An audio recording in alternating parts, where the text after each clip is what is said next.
importante é o chefe de governo, que seria o mais próximo da figura presidencial no Brasil. E aqui, esse chefe de governo, ele é o líder do partido que tem maioria ou do partido que formou o governo, via uma coalizão ou via um governo minoritário. O que isso quer dizer? Quer dizer que, assim como no Brasil a gente tem a Câmara dos Deputados, que a gente chama a Câmara Baixa, e a Câmara Alta, que é o Senado, Sim. Aqui, e essa é uma diferença com Westminster, aqui tem um modelo muito parecido, ou seja, tu tem o House of Reps, House of Representatives, que a gente vê as imagens lá de Canberra, e uma Câmara semelhante também, que é o Senado, e o nome é Senate também. E aí o House of Reps é o Lower House, Lower House e Upper House. E o que acontece é que o primeiro-ministro ele é apontado dentro desses Members of Parliament, as pessoas eleitas para esse House of Reps.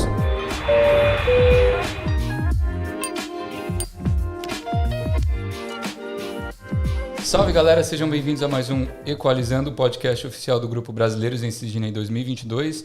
Eu me chamo Daniel Ferreira Barbosa e hoje vamos trocar ideias sobre um assunto bem polêmico, política, mas eu trouxe um convidado que ele sabe muito e a gente vai falar sobre o sistema político aqui na Austrália, fazer algumas comparações com o Brasil, como é que funciona a votação e entender melhor sobre isso aqui. Então, se é um assunto que interessa a vocês, por favor, já deixa aquele like, compartilhe o vídeo e deixa um comentário.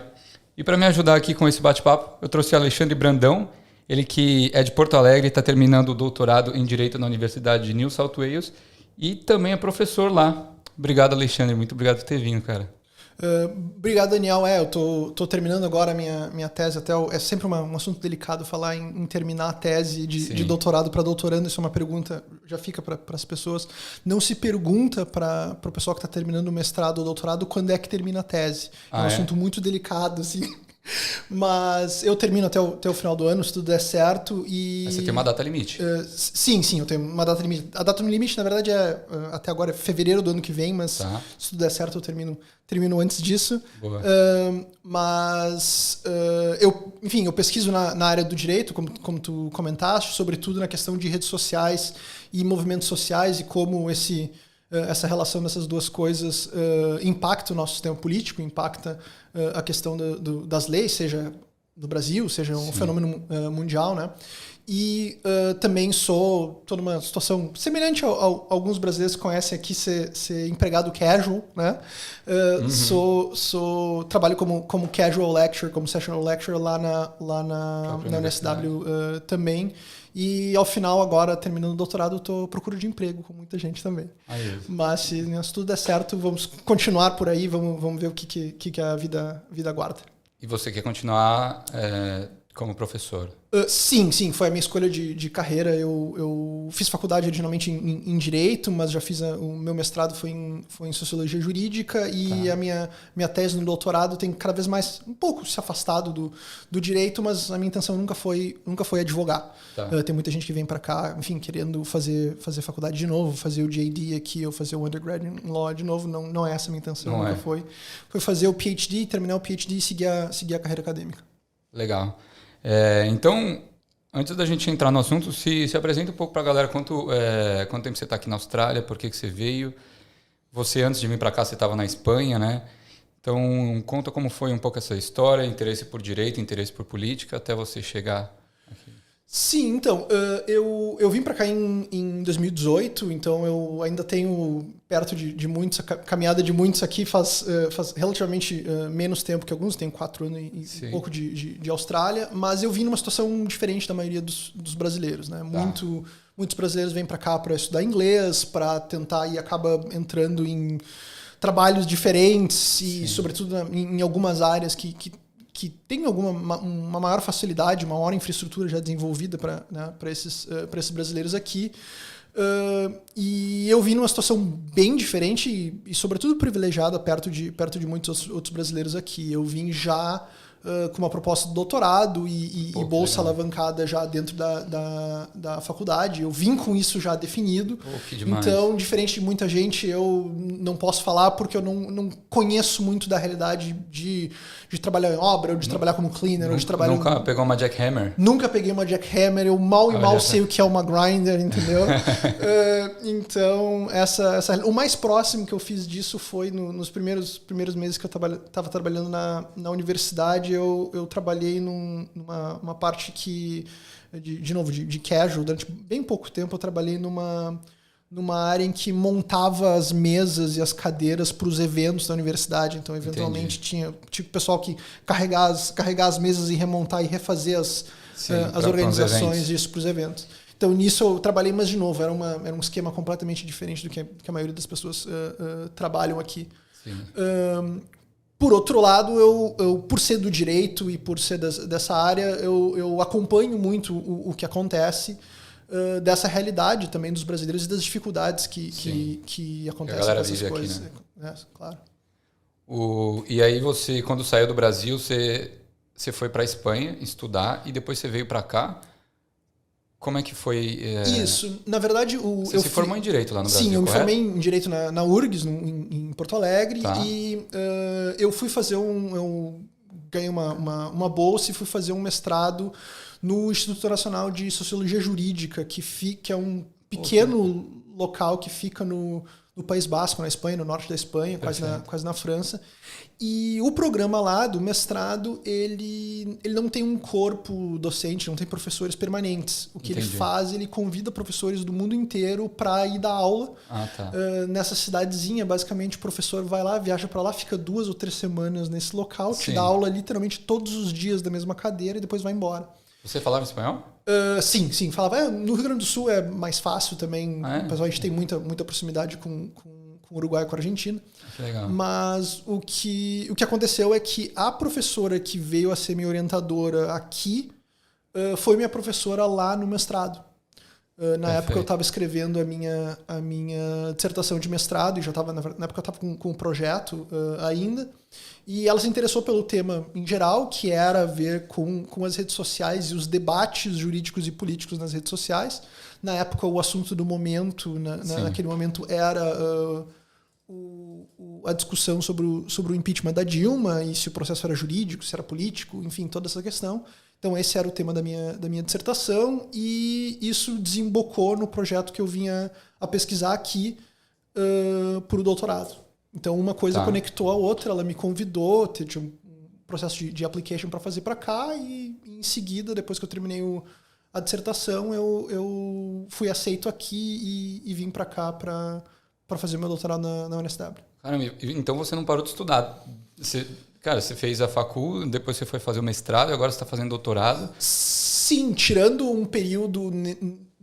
pouco antes de terminar na faculdade, que eu cheguei a trabalhar no Tribunal de Justiça do Rio Grande do Sul como assessor, e depois um pequeno tempo de exercício de advocacia, inclusive quando eu estava na Espanha, um pouco à distância, um pouco de trabalho para o pessoal que é do direito. Muita audiência eu fiz do GECRIM enquanto estava fazendo Juizado Especial Criminal. Enquanto eu estava fazendo a dissertação ainda, no período de escrever a dissertação de mestrado, mas logo em seguida eu vim para cá. E aí, desde estando aqui, basicamente ler e escrever a tese, dar aula na UNSW, corrigir, fazer alguns trabalhos para colegas de Research Assistant, ajudando em pesquisas, fazer tabulação, revisar texto, escrever algumas coisas. Algumas coisas em paralelo também, participar de congresso, enfim, alguma coisa em paralelo à minha tese. Eu tenho um livro que, inclusive, saiu faz umas 2 ou 3 semanas. Eu tenho um capítulo que saiu num livro sobre populismo e democracia. Legal. Qual é o nome do livro? O nome é agora eu tô se é Constitutional Populism ou Anti-Constitutional Populism, que é organizado pelo Wojciech Sadursky e pelo Martin Krieger. O Wojciech é daqui da Universidade de Sydney e o Martin é da Universidade de New South Wales, da UNSW. E tem artigos de autores do mundo inteiro, tem bastante coisa sobre Polônia, Hungria, tem um artigo sobre Venezuela e tem um artigo escrito sobre o Brasil, escrito por mim. Então saiu agora, tá disponível. Se alguém tiver interesse, pode me mandar entrar em contato e me mandar. Eu passo o link, passo informações. Eu posso colocar na descrição do vídeo também. Claro, sim, tá ótimo. Pô, legal. Então, e como é que funcionam essas bolsas? Você era um cara interessado em estudar e os seus professores, como você falou, eles viram esse interesse em você e te convidavam? Sim, na verdade, Eu vou te Você era dizer um bom que tem aluno, uma... obviamente, para ganhar uma bolsa. Sim, mas eu vou dizer que tem uma diferença fundamental entre o brasileiro que vem para cá, o estrangeiro que vem para estudar e o australiano. Eu acho que isso a gente não pode perder de vista. Para a imensa maioria dos estrangeiros que vêm para cá, a não ser aqueles que pertencem a, enfim, grandes famílias muito ricas, sim, etc, sim. etc. O estudante que vem para cá fazer doutorado é, sobretudo, para a Austrália, né? Tirando o pessoal da Nova Zelândia e alguns americanos, que são outras questões, mas, via de regra, ele vem de países emergentes, países em desenvolvimento, que não tem tanta grana, mas que vem naquela profissão como uma transformação social. Entendi. Seja própria, seja uma possibilidade uma forma de fazer... mudar a realidade. E mais do que isso, de às vezes exercer uma profissão que tem muito mais recursos e possibilidades aqui ou em algum outro país desenvolvido do que, por exemplo, no Brasil. Entendi. Então, falando português bem claro, eu não venho aqui, eu tenho uma origem econômico-social talvez bastante superior, que minha família não é muito rica, mas também é muito melhor do que... É acima da média no Brasil. Perfeito. Contudo, a profissão que eu escolhi de professor é, financeiramente falando, no Brasil, muito pior, seja de valor salarial, pura e simplesmente, sim, ou seja de condições de trabalho como um todo, muito pior que, por exemplo, ser advogado. Né? Falando português bem claro. Então, tu tem esse perfil muito diferente, que é diferente do australiano que está aqui, que muitas vezes o australiano que termina o undergraduate in law, ele é efetivamente... O sujeito tem que gostar muito para fazer um PhD aqui, porque as outras opções ao redor são muito mais lucrativas também. Mais tentadoras. Exatamente. Né? E tu tem enfim, salários muito melhores. Por mais que, por exemplo, se comparar com o Brasil, os salários e as condições de trabalho de professores aqui não são... É um absurdo a diferença entre a Austrália, que na verdade é, comparado com o mundo inteiro, o país que melhor remunera os seus professores. Certo, por mais que isso ainda não esteja no patamar de outras profissões, por mais que tenha diversos problemas no meio universitário aqui, ainda assim, de um ponto de vista global, é quase, se eu não me engano, eu não sei se ainda continua sendo o primeiro, mas é entre os primeiros em termos de remuneração e condições de trabalho. Né? Isso tem mudado com a casualização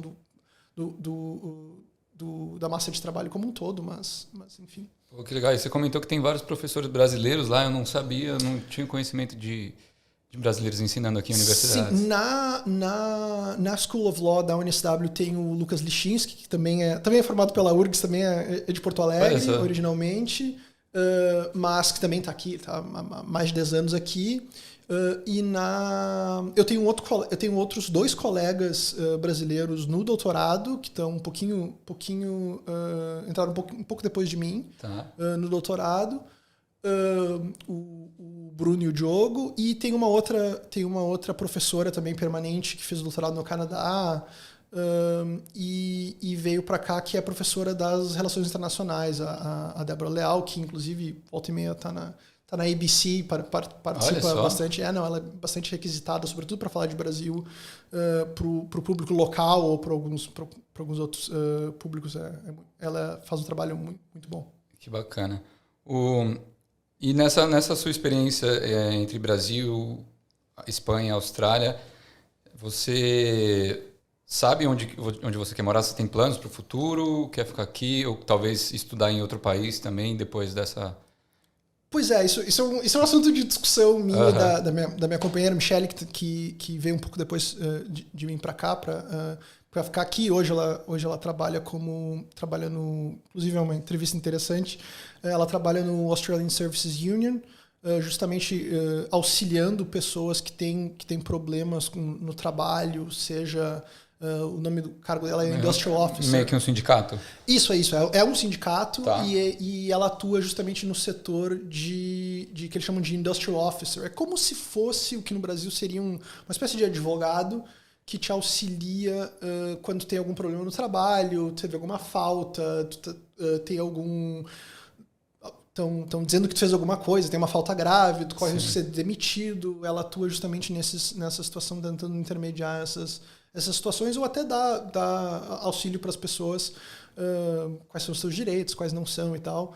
Ela, antes de entrar no ASU, tinha uma página que, inclusive, está um pouco... desatualizada. Ela não tem tempo para acompanhar, mas que é o Canguru Trabalhista, que justamente veio para ajudar um pouco a comunidade brasileira a saber determinadas regras, sobretudo durante a pandemia, né? Mas então, fazendo essa ressalva, a resposta é não sei. Acho que eu gostaria de continuar na Austrália. Sydney tem me tratado muito bem, apesar da pandemia, apesar dos bushfires, apesar de tudo que a gente passou nos eventos dos últimos anos. Nos últimos tempos, e de algumas falhas de leadership que a gente teve aqui. A gente pode, inclusive, emendar isso com certeza. Com o segundo assunto, mas eu gosto muito de Sydney, eu acho muito, muito legal. Eu não sei se eu tenho mais fôlego de continuar, como tu mencionou, faz tempo que eu ficar tempinho, passar coisa, mas eu também sei que isso é um luxo que muitas vezes a gente não tem, né? Então, eu sempre me perguntam, qual é o teu plano para o futuro? Eu digo, olha, o meu plano para o futuro é o seguinte, a imigração vai ficar muito chateada comigo se depois que terminar o meu visto, depois que eu terminar o meu visto, eu não voltar para o Brasil, né? Eu acho que isso vai ter um problema.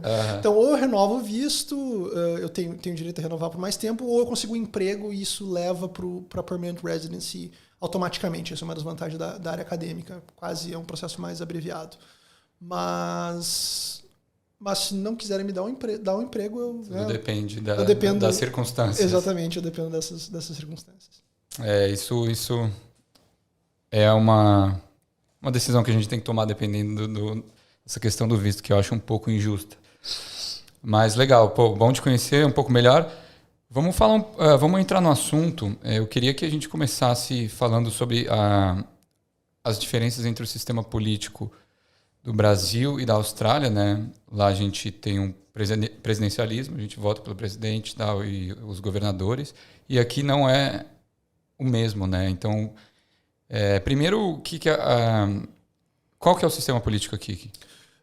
Aqui, o que acontece é um sistema que alguns chamariam de misto, mas ele é basicamente, para a primeira pincelada, ele é baseado no parlamentarismo, que a gente chama de parlamentarismo de Westminster, é o modelo inglês. Tá? Perfeito. Mas ele tem algumas pequenas diferenças. Então, o que isso quer dizer na prática? Como tu bem apontou, não tem um presidente aqui, tu tem uma separação entre a figura do chefe de Estado e o chefe de governo. O chefe de Estado, em tese, até hoje, é a rainha, mas mais especificamente o representante da rainha na Austrália, que é o que chamam aqui de Governor General. Né? Então, o Governor General ele tem esse papel, de certa forma, quase absolutamente simbólico. Tem alguns... É o cara que assina. É o cara que assina. Tem um caso emblemático na história da Austrália que alguns diriam que... Alguns australianos disseram que ele não só assina, ele inclusive dissolveu o parlamento uma vez. Mas isso foi um caso específico, foi uma crise constitucional e até tem algumas especificidades que não vêm bem ao caso. Mas o mais importante é o chefe de governo, que seria o mais próximo da figura presidencial no Brasil. E aqui, esse chefe de governo, ele é o líder do partido que tem maioria ou do partido que formou o governo, via uma coalizão ou via um governo minoritário. O que isso quer dizer? Tá? Quer dizer que, assim como no Brasil a gente tem a Câmara dos Deputados, que a gente chama Câmara Baixa, e a Câmara Alta, que é o Senado, aqui, e essa é uma diferença com Westminster, aqui tem um modelo muito parecido, ou seja, tu tem o House of Reps, House of Representatives, que a gente vê as imagens lá de Canberra, e uma Câmara semelhante também, que é o Senado, e o nome é Senate também. E aí o House of Reps é o Lower House. Lower House e Upper House. E o que acontece é que o primeiro-ministro ele é apontado dentro desses Members of Parliament, essas pessoas eleitas para esse House of Reps. Né? E quantos seats são? Boa pergunta. Agora 151, 152. Por aí, agora o número exato não me... Aliás, tem que ser ímpar, mas eu acho que é 151 ou 153. O que acontece? Por que ficou um pouco truncado a história do é o líder da maioria ou não é? É que hoje... o que acontece? Hoje o Scott Morrison, que é o primeiro-ministro, ele é o líder dos Liberals. E ele é líder de um governo que eles chamam, pode ouvir na imprensa, é o Coalition Government. O que isso quer dizer? Isso quer dizer que ele tem uma maioria no parlamento através da combinação, da coalizão de dois partidos especificamente, que são os Liberals e os Nationals. Esses partidos, historicamente, têm, nas últimas décadas, têm sempre atuado de forma conjunta. Então, se convencionou por simplesmente falar de coalition government, por mais que coalizão possa ser qualquer uma, coalition government é o governo dos Liberals e dos Nationals. E eles se juntaram justamente para bater de frente com o Labour, porque sozinho eles não conseguiriam? Eles, historicamente, são partidos com origens distintas. Os Nationals têm um envolvimento muito maior nas zonas rurais, em determinadas áreas produtivas, sobretudo uma conexão original muito com a mineração, que é uma das principais atividades econômicas aqui na Austrália. E os Liberals sempre foram um partido um pouco mais conectado com regiões urbanas. A gente pode trazer um pouco para Sydney depois, para isso fazer um pouco mais de sentido.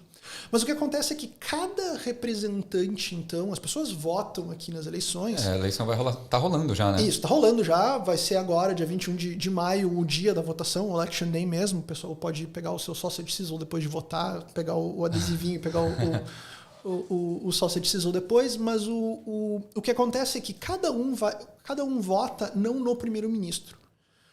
Cada um vota no seu representante do seu electorate. O que eles têm aqui é uma espécie que a gente chamaria no Brasil, e houve algumas tentativas de reforma eleitoral, reforma política que tentaram implementar esse sistema, que é o que a gente chamaria em português de voto distrital. O que isso quer dizer? Tu divide o país como uma espécie de uma colcha de retalhos. Cada retalho cada eleitorado, o electorate que eles chamam, ele tem mais ou menos o mesmo número de pessoas. Perfeito. O que faz com que nas grandes cidades tu tenha áreas em si, se for os desenhos menores, porque as pessoas moram, né, mais juntas em prédios e tal, nas grandes zonas urbanas, e nas regional areas, nas regiões de cidades menores, fora das grandes capitais. Né? O pessoal já está mais espalhado. Exatamente, o pessoal está mais espalhado. Então, para tu teres aquele mesmo número de pessoas, tu tem que ter uma área muito maior, então inclui regiões maiores. Talvez estados diferentes? Estados não, mas dentro de cada estado sim. Perfeito. O que acontece, então, é que tu vota baseado especificamente onde tu mora.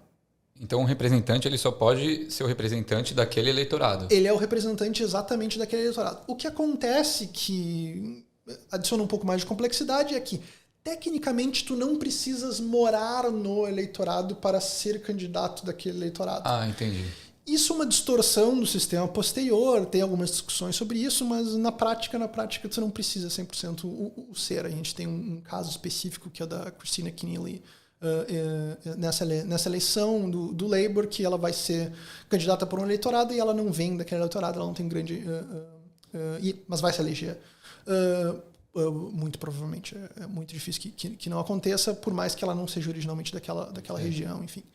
Mas a ideia... Mas tu pegou mais ou menos a ideia. A ideia é o que é que, como tu tem esses pequenos eleitorados, né, é que a política seja mais representativa dentro daquela região. Tá. Isso é em tese, é o que deveria ocorrer. O que acontece na prática é que, como tu tens uma eleição... Se tu comparar com o Brasil, que a eleição para a Câmara dos Deputados ela é proporcional... Isso quer dizer que se eu tenho um partido menor, ou seja, se eu não sou o Labour, ou se eu não sou os Liberals, por exemplo, no Brasil, tu consegue eleger algum representante. Por quê? Porque o teu voto é proporcional. Por exemplo, Perfeito. Eu tenho um partido pequeno no Brasil e ele faz 10% dos votos. Mas ele faz 10% dos votos em todas as regiões do país. Eu vou ter mais ou menos, um pouquinho menos mas eu vou ter, sei lá, 8 ou 7 ou 6% dos deputados. Uhum. É possível aqui no sistema australiano, se tu der 10% dos votos, e não ter nenhum representante eleito na Lower House of Parliament. Por quê? Entendi. Porque tu nunca consegue ter... Tu tem 10%, mas o teu 10% é homogêneo em todo o país.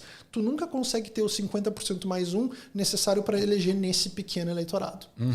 É o que acontece com alguns partidos menores, por exemplo, os Greens aqui. Eles têm, dependendo da eleição, entre 7, 8, 9, 10%, às vezes um pouco mais, um pouco menos, dos votos, mas na Lower House tem muita dificuldade em eleger membros do parlamento justamente por essas formações de maiorias em cada eleitorado. Então esse sistema, ele força, de certa forma, um bipartidarismo. Entendi. Uma espécie de bipartidarismo.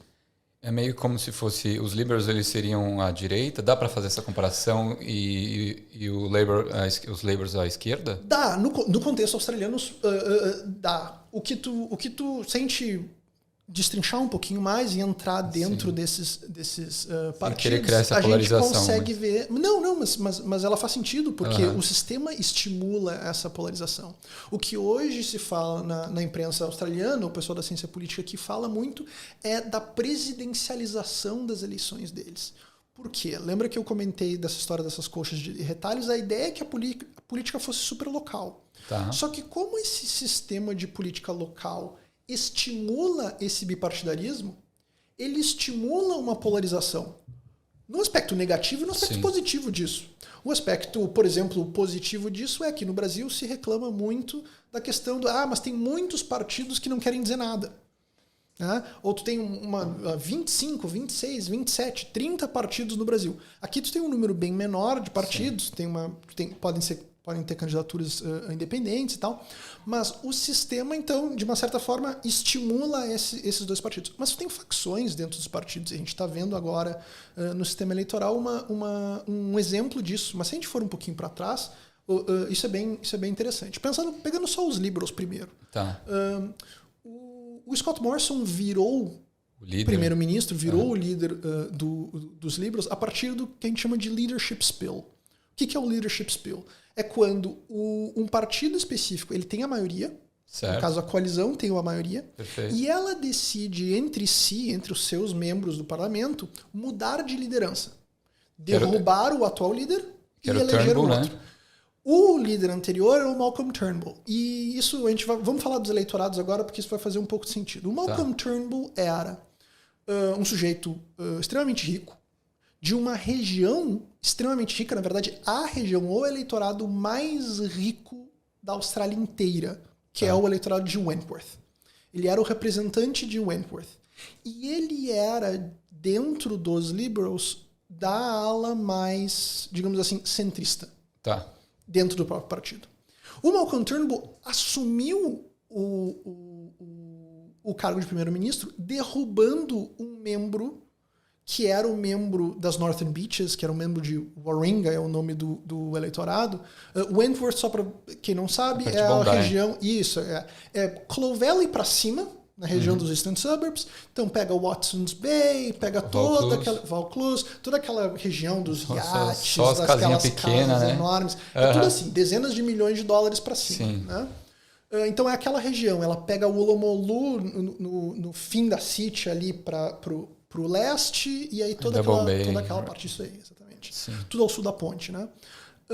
Então, ele era o representante dali. O ex-primeiro-ministro, era o representante de Warringah, que pega também outra região endinheirada, um pouquinho pior que aquela região ali, que é o Lower North Shore e Northern Beaches. Então, pega Manly, pega toda aquela região. Era o Tony Abbott. Eu lembro dele. Que era essencialmente um representante da direita dos Liberals. Tá. Então, mais à direita. Então, era um cara, por exemplo, contra o referendo e fez voto pelo não no referendo do casamento gay aqui, que o próprio Malcolm Turnbull fez campanha, conseguiu, foi ele que promoveu a votação e votou a favor, né, e fez campanha a favor. Tá. Então, o Malcolm Turnbull derruba o Tony Abbott, e quando o Scott Morrison assume, ele, na verdade, assume numa tentativa ele foi derrubado pelo outro grande parceiro do Tony Abbott, que é o Peter Dutton, Você está falando do Scott Morrison? O Scott Morrison, isso, exatamente. Tá. O Scott Morrison assume quando o Malcolm Turnbull é derrubado por um movimento de tentativa de fazer com que o Peter Dutton virasse primeiro-ministro. Então, basicamente, foi um troco da turma do Tony Abbott. Então, eles queriam tirar o cara meio que centro do Liberals para colocar mais um ou outro que era mais à direita. Exatamente. Pode crer. E o Scott Morrison, na verdade, ele vira primeiro-ministro quase por um acidente. Ele vira como uma última tentativa do Malcolm Turnbull de evitar que o Peter Dutton vire primeiro-ministro. Tá. E ele meio que surge assim... Ele, em tese, é no meio do caminho entre dois, por mais que ele esteja mais próximo dos mais conservadores, dos mais à direita dentro do partido. Ele não é da turma dos moderados dentro dos Liberals, mas ele vira primeiro-ministro nesse contexto de caos dentro dos liberals. E aí vai para a última eleição em 2019 e faz o que eles chamaram aqui de milagre e ganha na eleição. Todo mundo achava que o Labour ia ganhar. E a eleição é entre a Lower House só. A eleição Aliás, sempre... sobre a maioria da Lower House, Isso, né? Que é o partido vencedor. Exatamente. Essa disputa sempre... A gente está falando sempre do Lower House. Tá. O Senado, ele tem uma eleição proporcional. Que é o Upper House, né? Exatamente. O Upper House, ele é sempre proporcional. Ele é mais parecido com o voto que a gente tem para a Câmara dos Deputados no Brasil. Tá. Ele pode ser voto nominal e pode ser proporcional com base em cada estado. Tá? Então, a votação do Senado na Austrália é mais parecido com a votação da Câmara dos Deputados no Brasil. É proporcional por... Então, por exemplo, tu tem representantes no Senado dos Greens lá, tu tem de alguns outros partidos menores. Então já é mais justo, podemos dizer. Isso, ele é mais proporcional ao voto de cada um. Tá. E aí uma segunda coisa que acontece é justamente que essas disputas internas elas acontecem dentro dos mesmos partidos, né? Então, por exemplo, eu falei dos Liberals, mas na eleição anterior, em 2019, nós tivemos não a mesma disputa, mas nós tivemos um exemplo entre a eleição anterior e essa, da mesma coisa. O Bill Shorten era o líder do Labour na eleição de 2019, que o Labour perdeu, que achavam que iam ganhar, perdeu. Uhum. Ele é o representante, em tese, da ala centrista ou da ala... ele chama de Center Alliance, se não me engano, é o nome que ele chama dentro do Labour. Ou Right Labour, que eles chamam. É a direita do Labour ou o centro do Labour. E o Anthony Albanese, que é o líder do Labour que foi para essa eleição, é um representante, em tese, da esquerda do Labour. Tá. Ou que ele é um socialist left. Que é o cara que está concorrendo agora, né? Que é quem está concorrendo agora. Ele, assim como Scott Morrison, estão em safe seats. Ou seja, em disputas, em desses eleitorados, que na verdade a eleição nem importa. Porque esse é um outro efeito, uma outra consequência dessa coxa de retalhos. Que é o seguinte, como cada região ela é razoavelmente fixa, tu cria algumas distorções interessantes. E a gente pode pensar, de novo, olhando para regiões que a gente conhece. Então, para pegar o sítio do Malcolm Turnbull, que é Wentworth, que é uma região extremamente rica da cidade, só e ela liberal é lá. Tradicionalmente dos liberals. Uhum. Ela, o que eles chamam a forma como eles chamam aqui é Blue Ribbon Seat. Blue Ribbon, tá. Exatamente.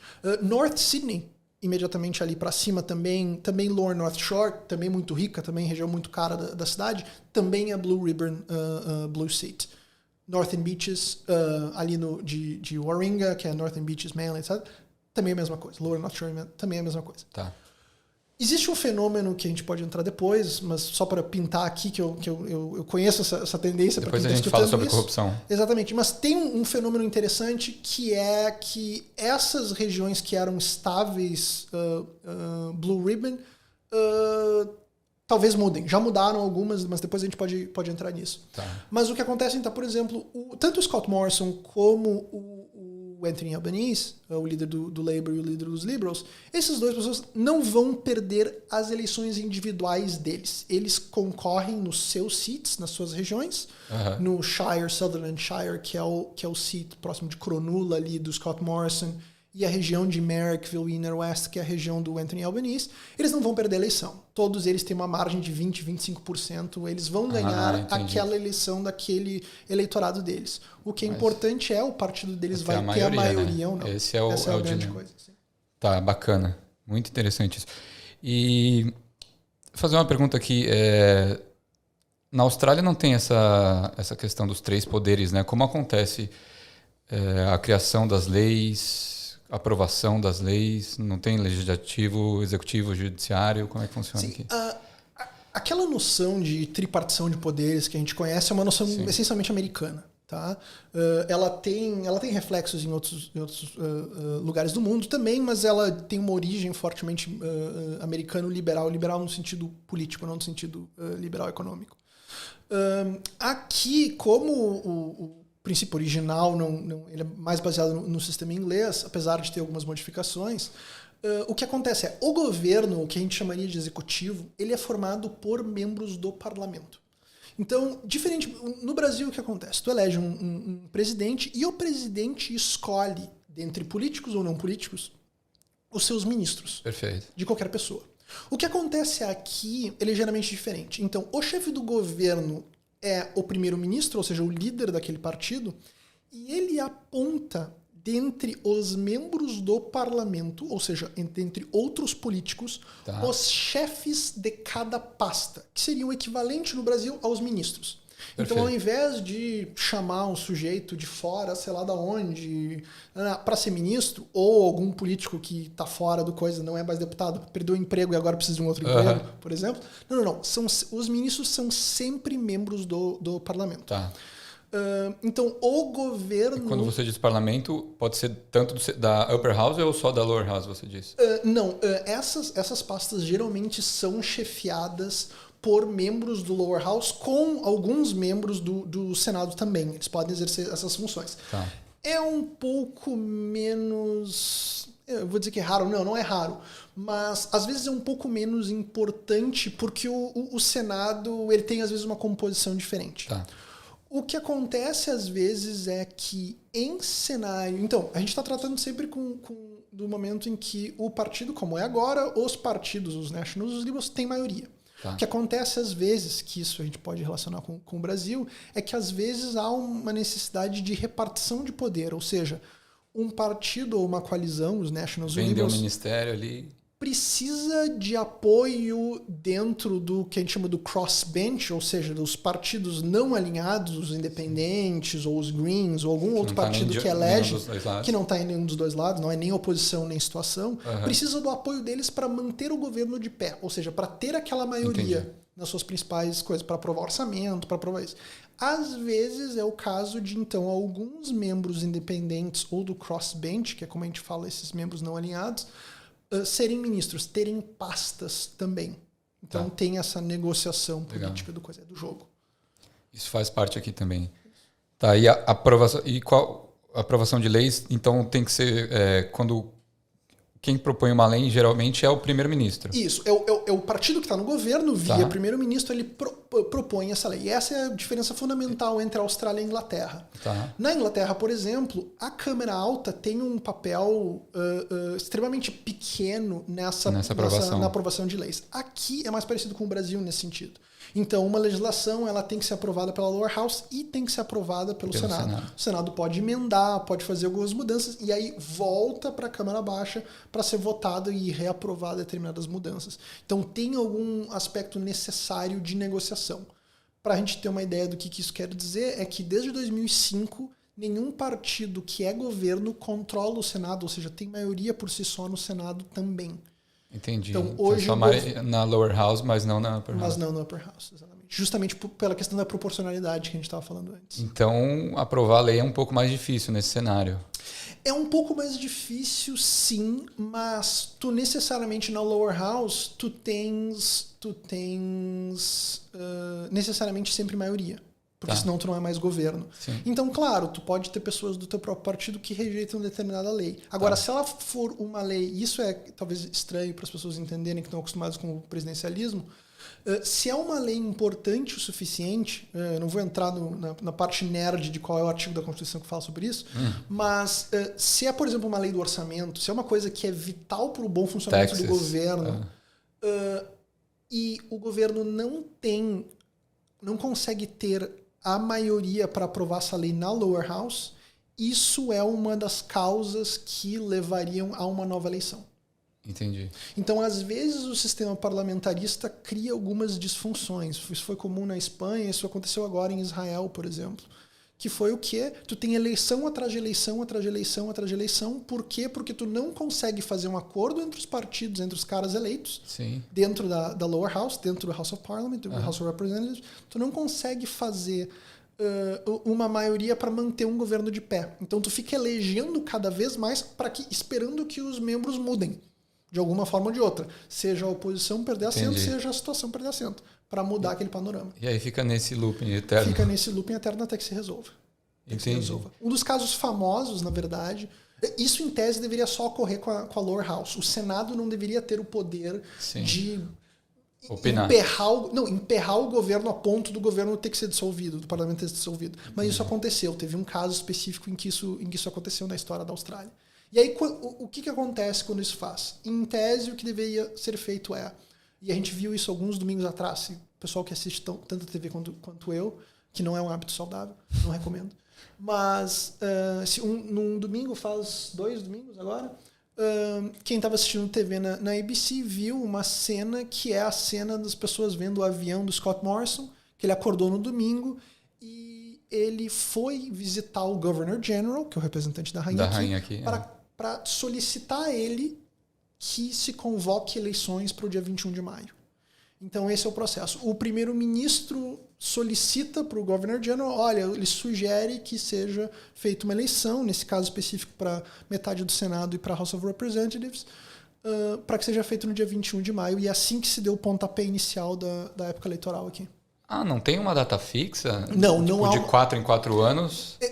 Deve haver eleições de 3 em 3 anos na Austrália. 3 em 3 anos. Para metade do Senado e para a House of Representatives. Perfeito. O que acontece é que o partido que está no governo, como tem essas idiosincrasias da maioria, tu precisa da maioria sempre para não imobilizar o governo, para tudo isso, é papel do primeiro-ministro solicitar que o Governor General faça uma eleição, inclusive uma eleição antecipada. Então, há isso no jogo político.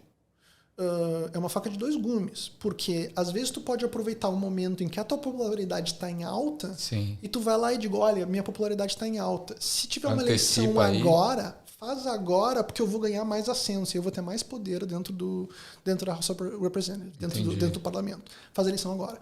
Ou tem o contrário, que eu digo, olha, não faz agora, porque as pessoas detestam ter que ficar fazendo eleição toda hora antes da época. Então, se eu fizer isso, de repente a minha popularidade vai baixar. Então, isso faz parte do jogo político também. Então, essa eleição de agora ela foi antecipada? Não, ela não foi. Ela foi no último momento possível que ela poderia ser.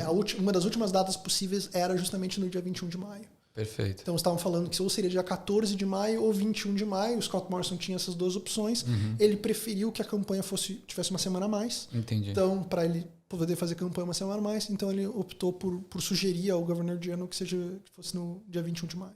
Tá, legal. E como é que funciona os estados aqui? Porque cada estado tem o seu governador, né? Sim. Tinha a Gladys aqui, agora ela foi sacada por Ela renunciou. O que aconteceu? Como é que foi esse... Bom, isso dá para conectar. O que aconteceu na Gladys é um fenômeno importante aqui, que também é meio que um subproduto do que a gente estava falando desses eleitorados, dessa coxa de retalhos. Tá. O que aconteceu com a Gladys é o seguinte, existe aqui em New South Wales o ICAC, que é uma comissão independente para investigar casos de corrupção. Anticorrupção. Exatamente. Perfeito. O que aconteceu no caso da Gladys foi o seguinte, a Gladys, antes dela ser primeira-ministra, mas mesmo depois que ela era primeira-ministra, antes dela ser primeira-ministra, ela era tesoureira. Ela foi primeira-ministra? Desculpa, primeira-ministra. Foi governadora. Quando ela foi governadora aqui de New South Wales. Antes dela ser governadora, ela foi tesoureira aqui ela foi treasurer, que é o cargo aqui de New South Wales. Tá.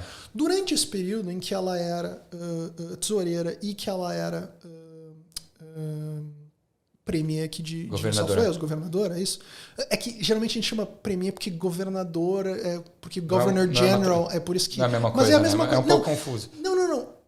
Na real é a mesma coisa. Uh-huh. Mas é que governador às vezes mistura com o governor general, que é o chefe de estado. Então, por isso que não se fala... Mas enfim, para o brasileiro, em português, é governadora mesmo. Sim.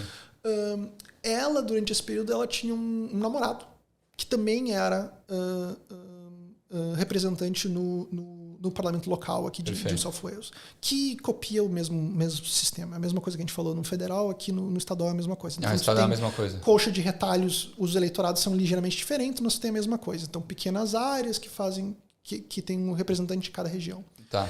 E o que aconteceu é o seguinte, um dos problemas que se causa, isso tem diretamente a ver com a Gladys, a história vai fazer sentido agora, uma das coisas que isso gera, essas subdivisões, é que determinados eleitorados viram eleitorados competitivos e outros não. O que eu quero dizer com isso? Tá. Tem regiões, pela demografia, tem tanto voto, ou tanto voto do Labour, ou tanto voto dos Liberals em determinada região, que não importa quanta campanha tu fizer ali. Não vale a pena disputar, não que vale já vai disputar ser que tu vai perder. de algum partido. Então, assim, se a gente pegar no Brasil, se a gente fizesse a mesma coisa, isso, por exemplo, eu sou do Rio Grande do Sul, se tu pegar o interior do Rio Grande do Sul, hoje, ele é um local extremamente bolsonarista. Uhum. Então, se tu pegar lá o interior, uma parte da minha família é de Alegrete. Então, se tu pegar o Alegrete e região ali, se tu tivesse um representante que representasse toda aquela região ali do interior do Rio Grande do Sul, para quem conhece a fronteira oeste do Rio Grande do Sul, que faz fronteira ali com o Uruguai, um pouco com a Argentina, se tu pegasse toda aquela região ali, o representante daquela região ia sempre ser bolsonarista ou acessório. Não interessa quanto dinheiro ou propaganda o candidato do PT colocasse, por exemplo, investisse ali, não ia mudar nada. Ia gastar dinheiro só e tempo. Ao mesmo tempo, tu tem o contrário. Ou seja, tu tem regiões que são tão diversas ou têm suas peculiaridades que são extremamente competitivas. Ou seja, a cada eleição muda. Uma eleição vota para o Labour, outra eleição vota para o Liberal. Os percentuais são 2, 3, 4, 5% de diferença. Isso que eles chamam de... O lado que não interessa tu fazer campanha é o que eles chamam de safe seat. E o outro é que eles chamam de marginal seat. Então, se tu ouvir falar na ABC ou na TV sobre marginal seat, eles estão falando disso. De eleitorados que tem essa diferença, essa margem pequena que podem mudar a todo momento. Entendi. Por que isso tem a ver com a Gladys? Porque aconteceu o seguinte, uma das acusações que aconteceu contra ela, e é uma das acusações que se faz contra o atual governo federal também, é o que eles chamam de rorts ou de pork barreling, que é o quê? Quando eu tenho a caneta na mão, quando eu sou governo, ou eu sou tesoureiro, ou no caso dela era tesoureira e depois governadora, perfeito. Eu, na hora de distribuir recursos, eu não vou distribuir para as regiões que os meus oponentes têm uma imensa maioria, porque eu não preciso fazer campanha ali, porque eu vou perder igual. Eu distribuo um pouco para os meus eleitorados, porque eu quero de alguma forma agradar eles, mas eu vou focar mais dinheiro ainda justamente nos lugares disputáveis. Nesses marginal seats. Ao invés de eu avaliar a necessidade... Então, foda-se a população. Por exemplo, eu vou criar um novo hospital. Eu tenho dinheiro para criar um novo hospital. Numa área que precisa? Não interessa onde a fila é maior. A fila é maior que se exploda. O que eu quero saber é o seguinte, onde é que isso vai me dar mais voto? Entendi. Então, isso é o pork, essa divisão desigual dessas coisas. A acusação contra a Gladys e contra o namorado da época dela, que não era público, ninguém sabia que era, que descobriram no ICAC, foi justamente que o governo do estado teria dado uma quantia grande para a reforma de um... Agora eu estou tentando lembrar, mas se não me engano era um RSL, era uma instalação comunitária, um valor bastante alto, bastante significativo, que não tinha uma justificativa burocrática, o Estado, seus servidores públicos não tinham assinado embaixo dizendo, olha, isso aqui faz sentido. Mas era um marginal seat area. Mas era um marginal seat, e era um marginal seat que era do namorado dela. Ele era o representante daquela área. Entendi. Então seria para beneficiar a campanha dele, essa é a acusação. Entendi. Nesse contexto, quando o ICAC, que é essa comissão independente, anunciou que ela seria investigada, ela optou por renunciar como premier, renunciar como governadora e renunciar como membro do parlamento. Basicamente ela queria que ela não queria a exposição, ela não queria a exposição de toda a situação, isso não para o processo de investigação, mas para, de certa forma, a exposição e tenta estancar o dano político, né, para o próprio partido. Então, e aí quem entrou era o vice dela? Não tem vice, né? Não tem vice. Na verdade, tu tem um vice, pode ser no caso tu tem um deputy prime minister, tu tem uma espécie de vice, que eu chamo de deputy, tal coisa, mas o que acontece é que o partido vai lá e vota de novo para escolher um líder. Entendi. Isso pode ser o deputy ou pode não ser. Então, por exemplo, no nível federal, aí se escolheram o Dominic Perrottet. No nível federal, por exemplo, o que está cotado, caso o Scott Morrison perca a eleição, o que está cotado para ser o novo líder dos Liberals, e isso pode escrever aqui, tá gravado, né? Se os Liberals perderem a eleição, isso vai acontecer. O Scott Morrison vai deixar de ser o líder dos Liberals, ele provavelmente vai renunciar. É muito provável que o próximo líder, a não ser que haja alguma grande reviravolta, seja o Josh Frydenberg, que é o atual tesoureiro que entregou o budget algumas semanas atrás. é bem provável que ele seja o novo líder dos Liberals. Isso não está dado, tem movimentação política ainda. Ele pode perder o assento dele, mas isso é uma das grandes possibilidades. Legal. Então, pelo que você falou, essa estrutura federal ela também se replica para os estados. Então rola... Sim, regra geral, sim. Uhum. Então você tem todos os 6 estados aqui. O Northern Territory não é um estado, né? Ele não é um estado, ele não tem a mesma representação. Por exemplo, no Senado ele só tem 2 representantes. Ele tem um conceito, né, assim como o ACT, assim como Canberra, né? Que é a Brasília aqui. Exatamente, é o Distrito Federal, que é o Australian Capital Territory. Então esses territories têm uma estrutura de representação diferenciada. Além disso, algumas das idiosincrasias políticas não se aplicam, não no aspecto formal, mas no aspecto mais material, à Western Australia. Mas isso é um assunto um pouquinho mais difícil de se falar. Enfim, mas é mais uma questão não formal, não de sistema, mas mais de política. A política funciona de uma maneira um pouquinho diferente lá. Entendi. Mas é um aspecto um pouquinho mais profundo. E você já já visitou o parlamento lá em Canberra? Já visitei. Uhum. Aí não é parecido com o Brasil, não tem nada a ver, né? Cara, olha, tem algumas coisas que são interessantes. Por exemplo, o uso excessivo de carpete no coisa é semelhante. Mas, enfim, a estrutura é um pouco menor. A Austrália é um pouco menor que o Brasil, né? Bem menor que o Brasil em termos de população. O número de representantes não é tão menor assim como quem imaginaria. Proporcionalmente, a Austrália tem mais rola representantes. Rola um quebra-pau lá também? Cara, é uma coisa muito teatral. Se tu assiste, tu pode assistir o Question Time na TV, não recomendo, não faça isso com você. Mas é uma coisa extremamente teatral, assim. Entendi. Lembra um pouco o jogo político, então falar o Mr. Speaker, tu falar o pessoal apoiando determinadas coisas que fala he. Então tu tem várias coisas que são absolutamente teatrais, inclusive o momento do Question Time, que é o momento em que a oposição pode fazer perguntas pro governo, meio que perguntas e respostas e tal. Sim. É uma coisa meio quase, para quem participou, isso é uma coisa quase movimento estudantil, assim, tu fala 2 ou 3 minutos, faz perguntas inflamadas, as respostas são inflamadas também. Então tem um lado bem performático nesse ambiente também. Legal. Você falou que em qualquer momento o primeiro-ministro ele pode ser sacado, deposto.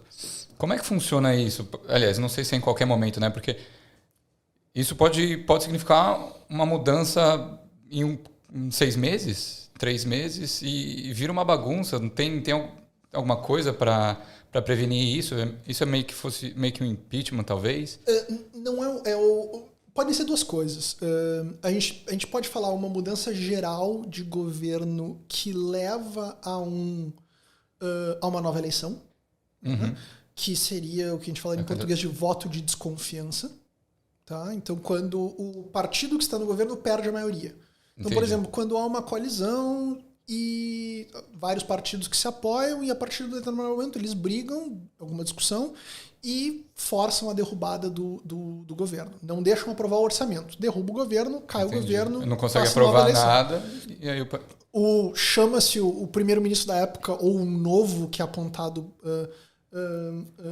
de uma forma bem limitada, vai lá e diz, porque acontece às vezes isso, tu derruba um primeiro-ministro, e aí tu forma uma maioria temporária, quase que simbólica, e aponta, olha, eu apoio ele como primeiro-ministro, com a condição que ele vai ir até o Governor General e peça para convocar eleições automaticamente. Então é praticamente quase de performático. Interino, exatamente. Tipo um técnico interino de futebol. Assim. Olha, tu vai passar um mês aqui, mas só para levar até a próxima eleição. Isso acontece, então essa é a primeira grande opção. E a segunda opção é quando, como eu comentei, que é o que aconteceu com o Malcolm Turnbull e que aconteceu antes dele com o Tony Abbott, que o partido em si, internamente, derruba o seu próprio líder e aí elege entre eles, não precisa de eleição nenhuma, porque eles ainda têm maioria, eles derrubam o próprio líder e digam, nós vamos nomear um novo líder, é esse aqui. E esse aqui vira o primeiro-ministro. Cara, então tem vários conflitos internos nesse sistema, assim. Ele é um sistema feito para ter um pouco mais de dinamismo justamente nessas brigas e nessas regras. Sim. Por exemplo, se tu lembrar da questão do impeachment da Dilma, a primeira coisa que acontece no impeachment da Dilma é que ela perde completamente o apoio das bases que o PT tinha na época. Ela perde completamente o apoio daquelas bases na Câmara dos Deputados. Ela simplesmente vai desidratando apoios de partidos e de deputados, né, aos poucos, e quando tu vê, tem coisas sendo aprovadas, na época era o Eduardo Cunha, o presidente da Câmara, Sim, tem coisas sendo colocadas na pauta que a Dilma e o PT não queriam, e o presidente da Câmara, que tinha a Câmara na mão, que tinha o controle de fato da Câmara, tá colocando aquilo ali e começando a... Botando lenha na fogueira. Botando lenha na fogueira, aprovando lei atrás de lei que o governo é contra, que o governo não quer, mas os caras estão completamente... Então, e aquilo foi desidratando o governo e causando aquela crise política que a gente vê desde todo aquele momento que culmina com o afastamento dela. E não tinha nenhum Arthur Lira para defender ela. Não tinha o Arthur Lira, não tinha uma estrutura, tinha uma pequena estrutura do Senado que depois se desmanchou toda e tal. E o que a gente viu naquela época foi o quê? Na época foi quase uma aproximação do regime presidencialista que deveria ter eleição em tempo fixo de 4 em 4 anos, Perfeito. um projeto de governo que é aprovado e levado para essa eleição. Todo esse percurso, ele quase virou um sistema parlamentarista.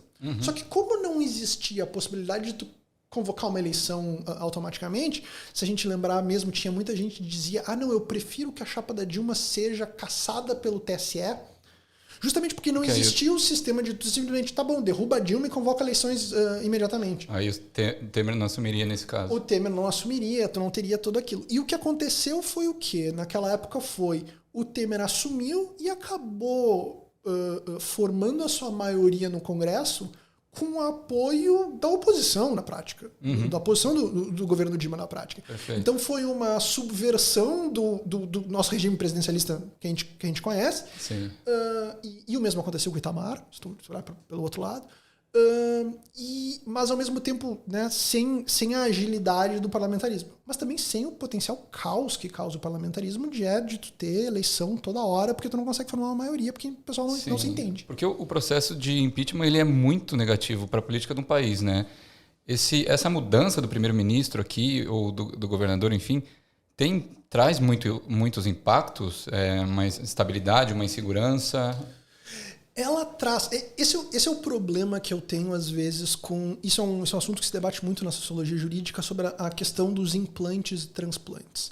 As pessoas, às vezes, tentam solucionar problemas importando uma determinada receituária e solução, achando que aquilo ali é a panaceia. Se aplica, Exatamente. Então, o que eu diria, de uma forma bem clara para essas pessoas, olha, tem movimentos maiores, mais amplos de política que estão acontecendo, que eles não são solucionados pura e simplesmente pela mudança de um sistema. Então, tem propostas no Brasil... não vai resolver nada. Exatamente. Então, por exemplo, aquilo que a gente estava falando e as pessoas têm muita preocupação com corrupção, por exemplo, no Brasil.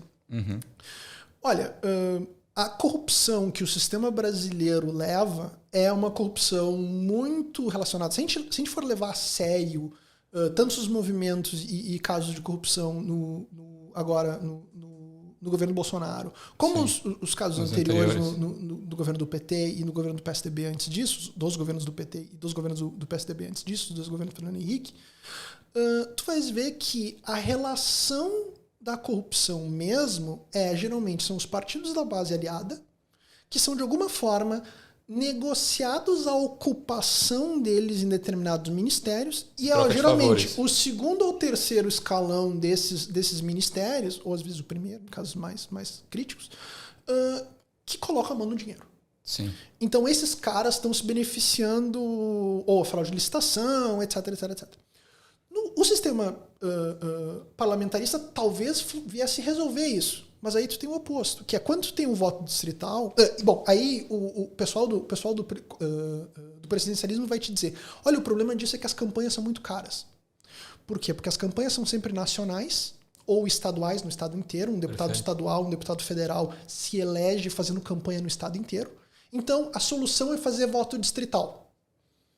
Aí tu olha para a Austrália e tu vê que, olha, resolve um problema, as campanhas são um pouco mais baratas. As campanhas aqui também são financiadas com financiamento público de campanha. Tá.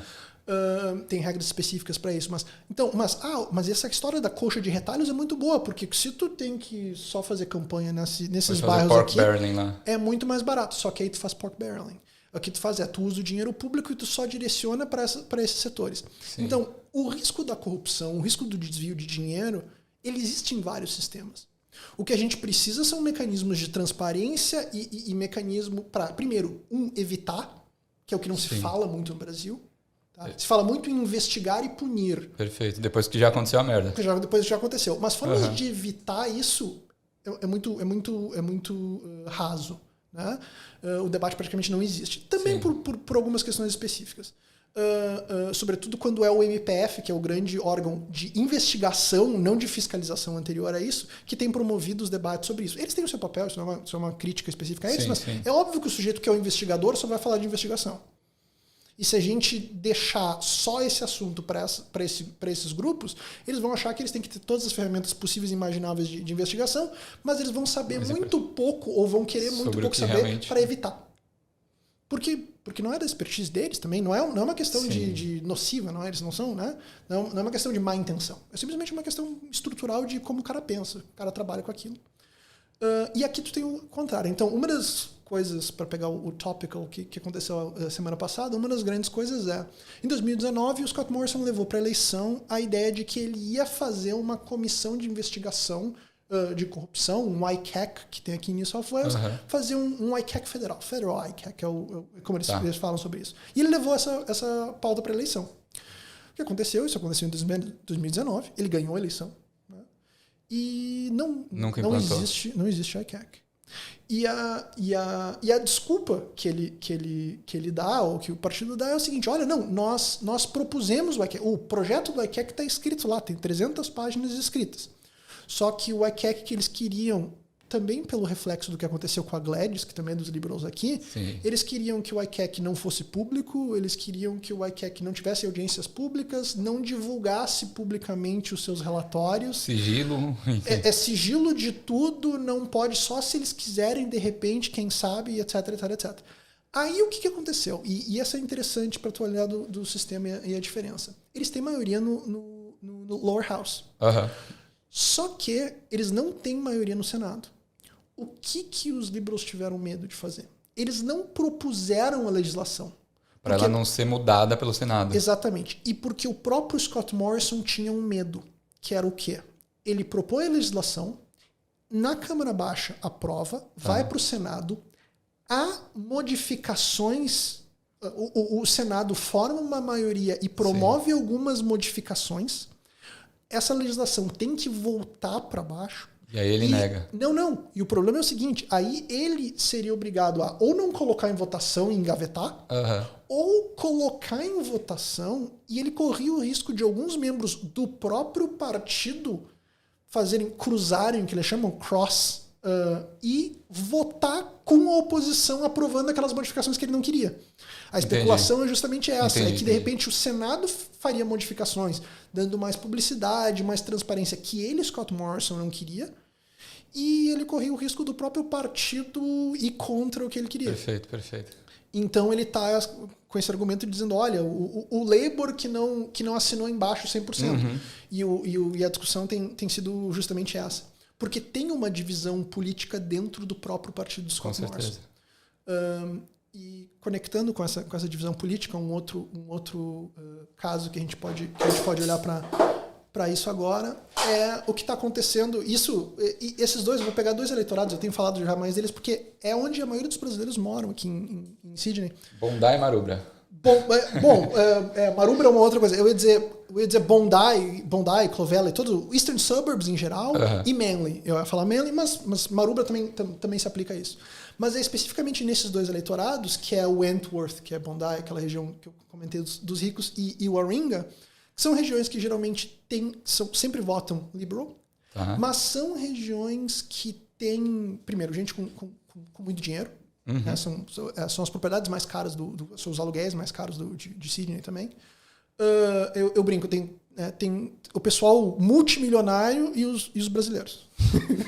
Essas são as pessoas que moram nessas regiões. e o pessoal, né, dividindo, morando como dá para estar perto da praia. Mas o que acontece foi um fenômeno relativamente novo, e é interessante, a gente pode ver isso agora rolando nas eleições e rolando na imprensa, sobretudo agora. O assunto do momento é agora sobre o eleitorado de Manly, que é os liberals perderam desse eleitorado. Perderam o eleitorado de Warringah, que era do Tony Abbott antes. O Tony Abbott, em 2019, perdeu a eleição para uma independente, a Zélia Steggall, que é alguém que ela representa aquele eleitorado. Ela é uma mulher profissional, se não me engano, agora vou falar errado, vai ficar gravado, mas ela tem um histórico de trabalhar, se não me engano, na advocacia, tem milhões de dólares, mora naquela região, etc, etc, etc. E tem ideais políticos que corroboram, de certa forma, isso, só que ela é uma ativista e acha que o que os liberals fizeram, ou fizeram muito pouco em relação ao aquecimento global. Então, o aquecimento global e a questão da diversidade sexual e étnica, por mais que essas regiões sejam uma das mais brancas e europeias e inglesas da Austrália, isso passa a ser importante para esses eleitorados. Entendi. É o que eu brinco, que eu definiria esses eleitorados de uma certa forma. Muitos desses políticos têm a seguinte imagem. A Zélia Steggall é uma que eu brinco, que é a seguinte. Eu defendo todas as raças, todas as orientações e opções sexuais, todos os gêneros possíveis e os direitos de todas as pessoas de expor isso. Desde que tu não aumente o meu imposto, nem crie um sindicato, nem queira que teu salário aumente. Né? Essa é mais ou menos a posição dessas pessoas. Dessas candidaturas. Mas o que aconteceu é que a Zélia Steggall ganha do Tony Abbott com uma candidatura independente, basicamente dizendo, olha, eu concordo economicamente com tudo aquilo que, ou quase tudo aquilo que o Tony Abbott representa, mas eu não sou uma pessoa conservadora que acha que pessoas gays não podem se casar. E acho que aquecimento global é uma coisa que a gente tem que criar. Então, climate action... Inclusive, tem rolado vários protestos em relação a isso aqui na Austrália. Exatamente. Né?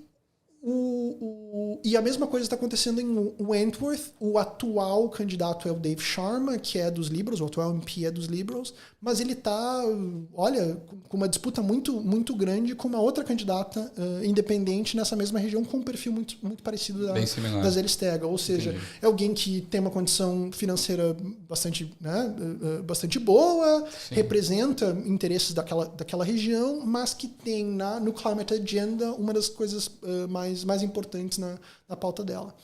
E para estourar toda essa situação, a candidata dos Liberals nas Northern Beaches, em Manly, nessa região, surgiram tweets anteriores delas, surgiram tweets transfóbicos dela, vários. Ela é uma das pessoas que é absolutamente envolvida em campanhas transfóbicas atacando pessoas trans, sobretudo focando na questão de mulheres trans em esportes. Essa é uma das grandes pautas dela. E surgiram comentários nisso, e isso criou uma crise enorme, porque um dos principais representantes dos Liberals em New South Wales, no nível estadual, que é o atual tesoureiro do governo do estado aqui, que é do mesmo partido do Scott Morrison, veio ao público dizer que o partido tinha que abandonar a candidatura dela. E agora estão todos os candidatos dos Liberals no nível federal sendo perguntados sobre isso. O Scott Morrison já veio em defesa dela, disse que não vai manter ela mesmo assim. Mas o risco, o que se corre, o risco que todo mundo se fala é que, olha, a posição dessa candidata, que já pediu desculpa pelos comentários, mas mantém o aspecto ideológico dela intacto, eu digo, olha, isso pode custar muito caro eleitoralmente aos liberals nessas regiões, sobretudo nessas regiões de pessoas que estão acostumadas a lidar com diversidade sexual moram em grandes cidades, a gente tem, né, aqui em Sydney a gente vê isso respeitam essa diversidade. Respeitam muito essa diversidade, são pessoas que acham que isso é um mínimo de humanidade, mas ao mesmo tempo votam liberal por outras razões. Então, quando surge uma candidatura independente que representa, de repente, aquele mesmo projeto econômico, e isso a gente não pode esquecer, essas candidaturas independentes não são candidaturas de esquerda. Elas não são pessoas que poderiam estar no Labour. Tá. Independentes são daqueles menores partidos, aquele... Não, independentes é que aqui tu não precisa ser membro de um partido mesmo. Então essas pessoas são literalmente independentes. Eu posso concorrer? Se tu fosse cidadão australiano, só cidadão australiano, sim. Tu poderia concorrer. Então tu não precisa estar num partido. Não sabia disso. Isso, exatamente. Então a gente está vivendo que se fala que é uma mudança de alguns desses blue ribbon seats, esses seats que deveriam ser sempre liberals, para teal seats. Teal é porque é a cor que geralmente se dá independente, que é o turquesa. Né? Então é essa mudança que a gente está vendo nesses locais. E agora a Miss Deves, que é a candidata para Warringah, para essa região de Manly e Northern Beaches, que saiu com esses comentários. Então, isso pode custar muito caro aos liberals nessas regiões, sobretudo porque tem essas candidaturas. E aí, como eu estava falando, olha, a gente está falando de candidaturas que são candidaturas economicamente de direitas. Tradicionalmente. Tradicionalmente, absolutamente liberais na economia, é o que representa eles. A gente não pode esquecer disso. Né? Não são pessoas pró-sindicatos, não são pessoas pró-grandes gastos públicos em determinadas coisas. Sim. Só tem em proximidade com a esquerda hoje a pauta ambiental, basicamente. E diversidade de gênero. De gênero, diversidade sexual, aceitação a isso. Né? Então, é isso que representa essas candidaturas, mas elas têm a possibilidade de ser umas coisas que fazem mudar o governo aqui. Além da própria campanha do Labour. Entendi.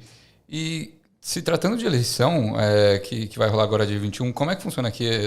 Urna eletrônica, quem que vota, o voto ele é obrigatório e os representantes aqui eles podem se reeleger? Como é que funciona? Sim, não tem limitação para reeleição, então todos os representantes podem se reeleger, muitos deles inclusive estão há anos e anos, décadas no primeiro-ministro, inclusive? Sim, tu pode... Se tiver a maioria do parlamento, né, eles podem continuar... Ele pode continuar mantendo ele como líder e os representantes em si de determinada região, o sujeito pode ser representante por anos e anos e anos. Né? O que acontece o voto aqui é obrigatório, né? E tu vota... Acima dos 18? A partir dos 18 anos, sim. Tu pode se registrar para votar a partir dos 16, mas tu ainda não vota. Não, tu ainda não vota, tu não pode votar. Entendi. Tu só se registra formalmente, que nem no Brasil, tu tem que ir no TRE para se registrar para votar a partir do momento que tu faz 18 anos, só que não tem o voto facultativo a partir dos 16, que nem tem no Brasil. Então, ele é obrigatório, tu tem que ir se registrar, tu te registra e depois tu vai votar. Se tu tem algum problema, se tu vai estar viajando, se tu tem algum problema de mobilidade, alguma questão, houve algumas mudanças por causa do Covid também. Em alguns casos específicos, tu pode votar via correio, ou que é o voto antecipado. Se tu, eu vou viajar, eu não vou estar aqui no dia da eleição. Então já tem gente votando agora, por exemplo. Se eu não me engano, o prazo não começou ainda, mas eu acho que são 7 dias antes do pleito, tu já pode começar a votar, mas eu não tenho 100% de certeza nessa informação. Mas, então o que acontece é que tu acaba votando em cada um desses eleitorados. Então tu vai votar para eleger o representante que tu quiser dentro dessa região. Eu sempre estou falando da Lower House. Tá, perfeito. O que acontece é que aqui, diferentemente do Brasil que tem runoff, ou seja, tem primeiro e segundo turno, aqui o que eles têm é uma forma de tentar incorporar a mesma coisa, é o Ranked Choice Voting. O que é o Ranked Choice Voting? Ele é literalmente uma lista... Prioridade, né? Primeiro... Isso, é uma célula de papel. Tá? No Lower House, tanto o voto quanto a cédula é papel e ele é contado manualmente. Tá? No Senado não é assim. Entendi. No Senado, a cédula é de papel também, mas ele é contado via máquina. E, historicamente, houve um caso específico que isso deu um problema enorme. Depois a gente pode falar em Western Australia sobre isso. Mas, então, na Lower House, o que acontece? Tu chega, tu pode procurar na internet, tem uma foto da cédula, e tu tens que colocar a tua ordem de preferência em todos os candidatos. O que isso quer dizer? Isso quer dizer que tu vota, literalmente, tem 6 candidatos, tu vota 1, 2, 3, 4, 5, 6, na ordem de preferência. Então o tamanho da folha é gigantesca. Exatamente. Tem todos os candidatos em cada eleitorado. Claro, tu vai votar só no teu só lá no eleitorado. Isso, só dentro daquela região. Então, geralmente pode ter, sei lá, como tem candidaturas independentes, geralmente tem 3 ou 4 candidaturas pelos principais partidos. Então, hoje seriam, por exemplo, um candidato do Labour, um candidato dos Liberals, um candidato dos Greens, um candidato do United Australia Party, que é o partido de estimação do Clive Palmer, o bilionário da mineração, e que tem os outdoors aqui por aí, e que virou o partido anti-vacina. E aí pode ter também as candidaturas independentes. O que acontece é que tu vai lá e tu coloca os teus números. Com base na tua preferência. Eu vou colocar primeiro Greens. Ok, então o 1 vai no Greens. O segundo, então, depois. Não, se os Greens não ganhar, eu prefiro que seja tal. E aí vai indo. E o que acontece são, muitas vezes, os preference agreements. Então, os próprios partidos distribuem, aquela coisa que a gente tem no Brasil também, distribuem os santinhos, distribuem os materiais deles com as preferências que eles estão recomendando. Dos próprios partidos. Os próprios partidos recomendam, e tem muita gente que faz exatamente isso. Então, copia e cola ali. Copia e cola aquilo ali que tu tá recebendo. Então, isso é uma parte da política, essa negociação, para que vai a tua preferência, né? E às vezes tem pressões dentro dos próprios eleitorados entre os partidos, porque essas preferências não são 100% às vezes. Por exemplo, em muitos eleitorados, os Liberals colocam o Labour antes dos Greens, porque eles preferem que seja um membro do Labour do que um membro dos Greens. Entendi. Em alguns casos, os caras fazem o oposto. Por algumas razões internas. E isso dá uma riqueza, uma questão, porque assim, tem em alguns seats que isso muda tudo. Vou te dar um exemplo que aconteceu agora em South Australia, um caso desse tipo. Um eleitorado que geralmente tem maioria liberal. Tá? Então, geralmente o sujeito que vai acabar com mais de 50% dos votos é um liberal. Certo. Mas surgiu uma candidatura independente que é uma dessas que eu falei, ou seja, tem uma política econômica parecida com os liberals, mas de repente tem algumas diferenças pequenas aqui, né? E essa candidatura é relativamente forte. Mas se ela ficar em segundo por causa dessa lista, ela, nas segundas preferências, porque ela recebe todos os votos na segunda opção, todo mundo que votou Labour, botou ela em segundo, essa candidatura em segundo. Então, se ela ficar em segundo e for para o segundo turno virtual que eles fazem por causa dessas preferências, talvez ela ganhe dos Liberals. Entendi. Nesse caso. Agora, se o Labour, nas primeiras preferências, ficar em segundo, a maioria do pessoal que vota nesses independentes vota nos Liberals, não no Labour. Então, quem ganha é independente. Então quem ganha é os Liberals. É um pouco difícil de explicar a questão, mas é assim, é basicamente que se eu sou um sujeito que vota no Labour sempre. Perfeito. Tá? A minha segunda opção, num cenário que basicamente eu só tenho 3 candidatos. Então, ou é Labour, ou é esse independente, ou é Liberal. Então, o Liberal para você vai ser o último, o Labour o primeiro e o independente a segundo. Independente o segundo. Agora, se eu voto no independente, de repente eu tenho horror do Labour. Então, o meu segundo vai ser Liberal. Entendi. Então, se eu for pro segundo, se o independente for pro segundo turno, às vezes ele ganha. Aí, só que se ele perder naquele primeiro turno, às vezes ele perde. Então, tem algumas nuances, que tornam assim. o sistema extremamente complicado. Exato. Uma outra questão é a seguinte, é que se tu não numerar corretamente todos os quadradinhos na cédula, o teu voto é invalidado. Na lower house. Sim, tu tem que colocar, se tiver 10 candidatos, tu tem que colocar uma dessas. Tu não pode colocar só o primeiro, ou só o segundo, ou só o terceiro. Entendi. Bom, agora eu já confundi todo mundo, agora vamos confundir um pouquinho mais. No Senado, vale quase tudo igual, só que é diferente. Então, o Senado é proporcional. Certo. O Senado tem um sistema absurdo de votação que torna tudo mais complicado assim. Tem uma coisa que ele facilita, que é o seguinte, e é a única coisa que facilita. Tu tem que colocar a ordenzinha de novo. Só que se tu não colocar a ordem inteira, eles não invalidam o teu voto.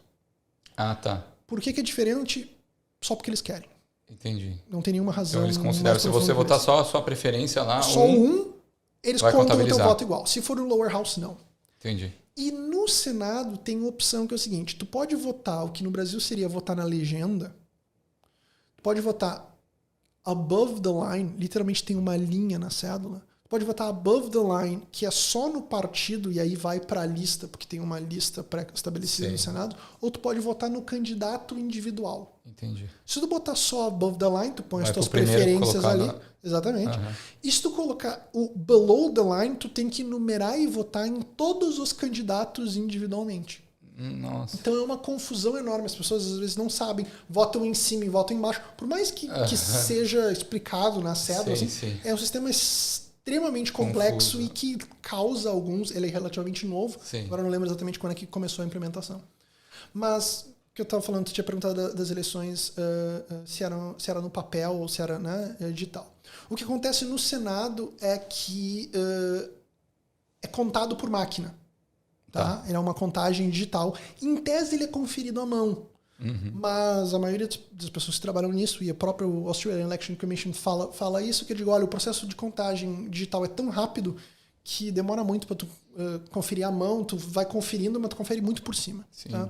O que acontece é o seguinte, em casos específicos em que a diferença é muito pequena, e imagina, quando tu faz eleições por eleitorados, ou por estados, ou por determinados, às vezes 2, 3 votos faz uma baita diferença. Sim. Que nem votação para vereador no Brasil. Né?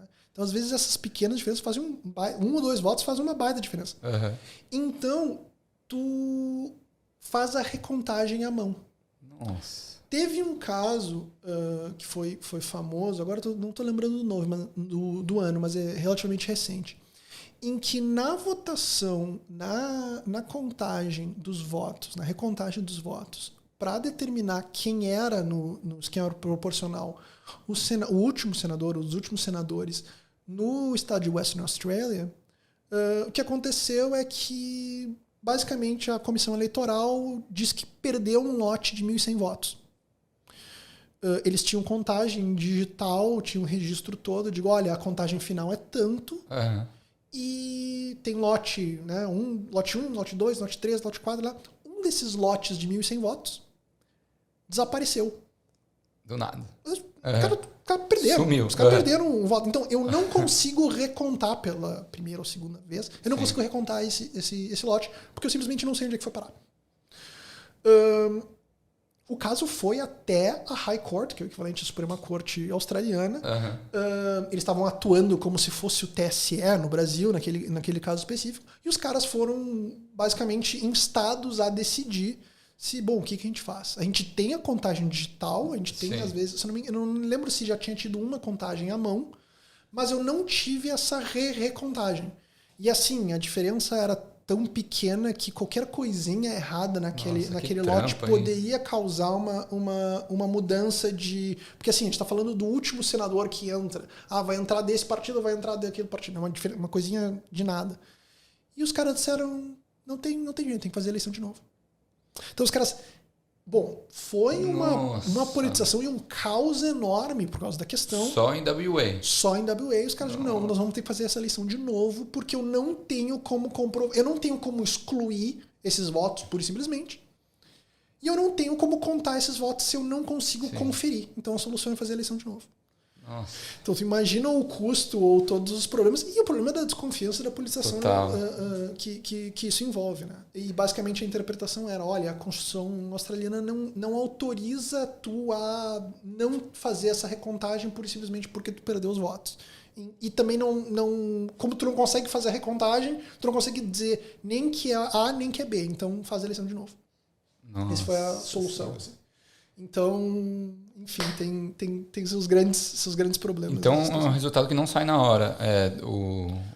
Nos dois casos, né? Na Lower House sai na...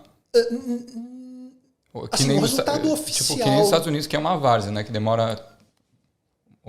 nem tanto, assim. O que acontece aqui é que nos Estados Unidos o princípio distrital é semelhante... É semelhante, mas é um estado inteiro para eleição para presidente, né? É um estado inteiro que tu conta, então é o vencedor do maior número de votos naquele estado inteiro. E ele vai ganhar um número de votos para o colégio eleitoral. Aqui, como a contagem toda é à mão na Lower House, mas os eleitorados são relativamente pequenos. Entendi. Então, por mais que tu vá fazer uma votação à mão e ela seja demorada, ela não é tão problemática assim, por mais que nos Estados Unidos, em grande parte, por exemplo, a contagem dos votos é absolutamente digital. E na imensa maior parte uma grande parte dos estados se utiliza alguma forma de urna eletrônica lá também. Mas é uma decisão estado a estado, aqui é centralizada. Tá. Como é um eleitorado relativamente pequeno, é muito voto, mas são pequenos lotes de votos e várias pessoas contando ao mesmo tempo. Então tem uma galera lá. Isso. O que dá problema, sim, é como tu tem as caixinhas diferentes dos preferences, o two candidate preferred, que é esse segundo turno simulado com base nos numerozinhos, esse sim demora. Porque imagina, olha o trabalho que isso dá, tu botar cada um. Então, o é contado no dia. Teve tantos votos para um, tantos votos para dois, tantos votos para um para tal partido, tantos votos para tal partido. Isso é rápido. Tá.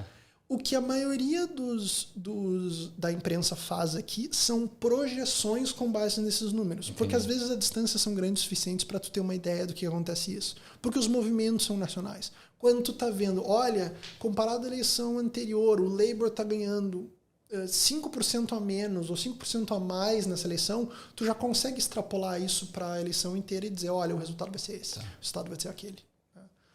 Então isso mais ou menos resolve. É por isso que a gente geralmente tem o resultado da eleição na noite mesmo, naquele domingo mesmo.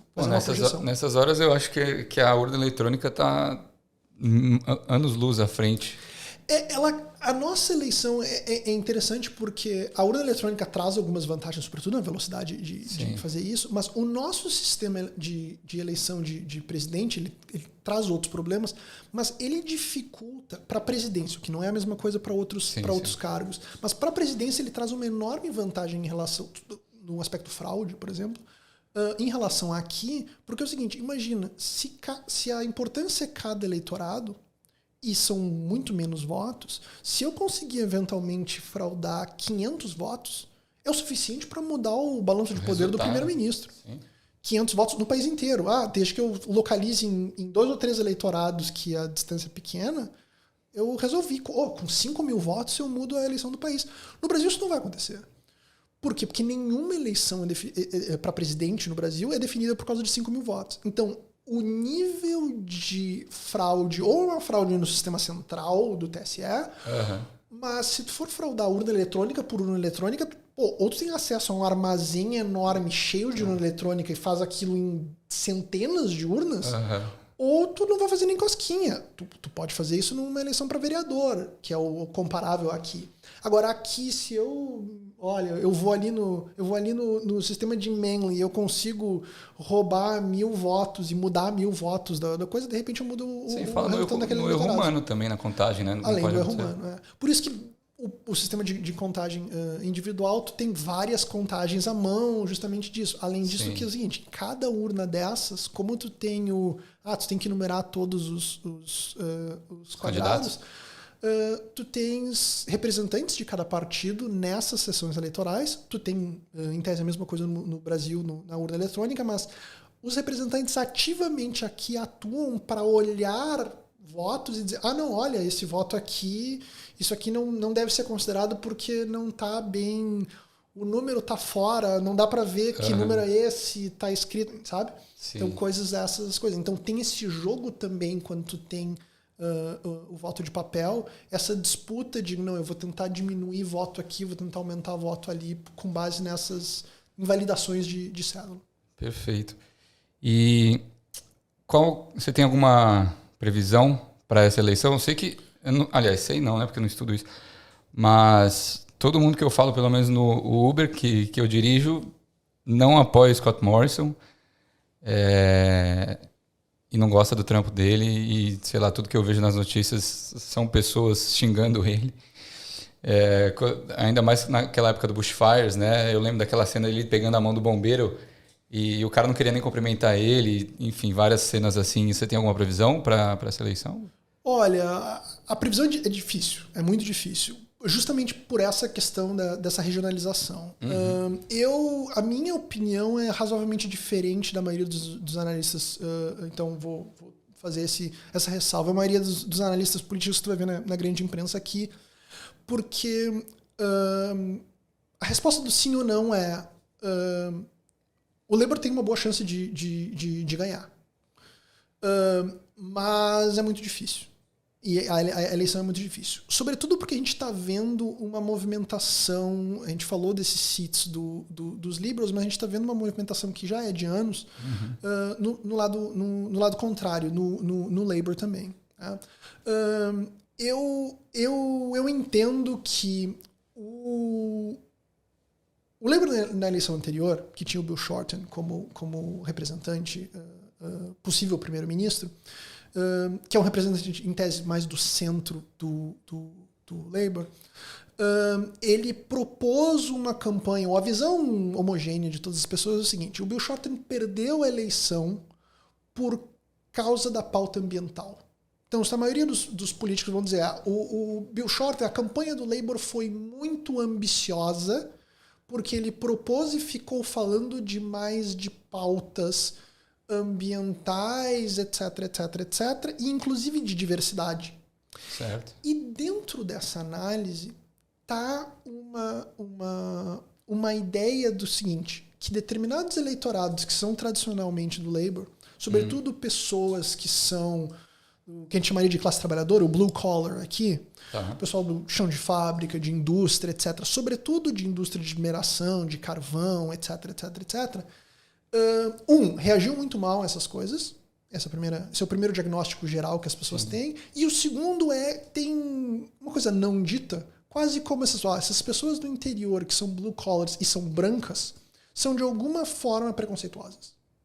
Entendi. Existe essa visão, que é uma visão quase importada dos Estados Unidos também, que o sujeito branco blue collar worker é anti-pauta ambiental, acha que pauta ambiental é desimportante e que é antidiversidade, que é culturalmente conservador. E essa ideia é para explicar um pouco como os liberals têm ganhado mais votos nessas regiões que sempre foram fortes do Labour. Entendi. Eu tenho uma visão diferente dessa. A minha visão é... Mas explica o mesmo movimento. A minha visão é que o Labour aqui ele é um partido que foi fundado por sindicatos.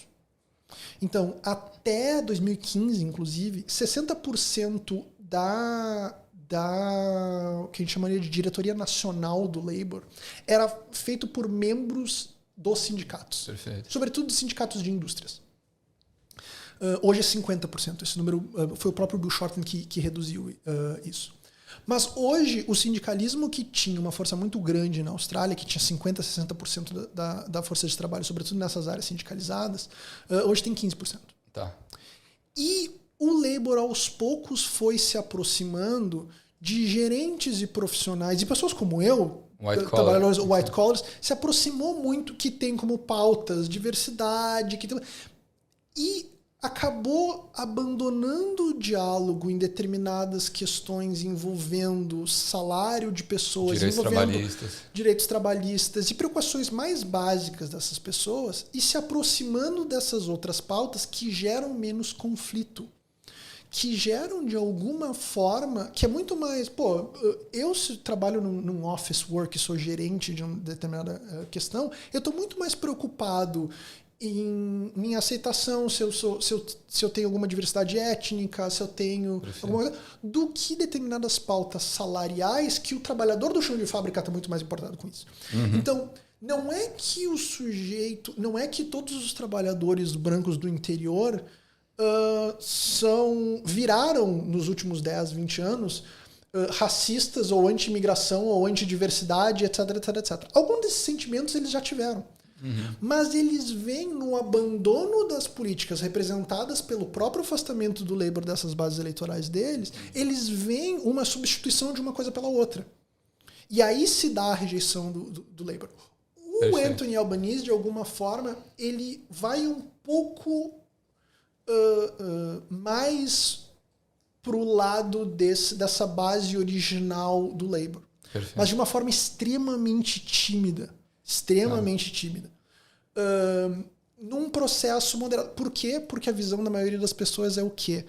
não, olha, tu não pode falar. Então, o que tu vê, a campanha do Labour hoje, ela é extremamente tímida em muitos vieses. Porque a maioria dos analistas políticos vão te dizer, olha, não dá pra falar dessa coisa woke tanto assim, porque a turma que é a tua base eleitoral tradicional é mais conservadora culturalmente. Então não quer perder o voto daquela... Não quer votar. Então, não faz isso. Ao mesmo tempo, a turma que é mais socialmente liberal das grandes cidades fala, olha, como é que tu não vai falar dessas coisas? Então, isso torna uma espécie de mobilização da campanha meio que sem rumo político. É um pouco engessado, assim. Exatamente, exatamente. Numa campanha muito tímida que tem se resumido muito a uma rejeição do próprio Scott Morrison. Agora, o Scott Morrison é uma figura extremamente rejeitada por N desses problemas. O que não quer dizer que não tenha gente que goste dele. Tem um eleitorado extremamente conservador na Austrália, sobretudo antigo, que vota também nos Liberals por inércia política e votam porque acha que, por exemplo, tem a visão de que os Liberals são melhores na economia, mantém impostos mais baixos, etc. Então há essa visão também que o Labour não pode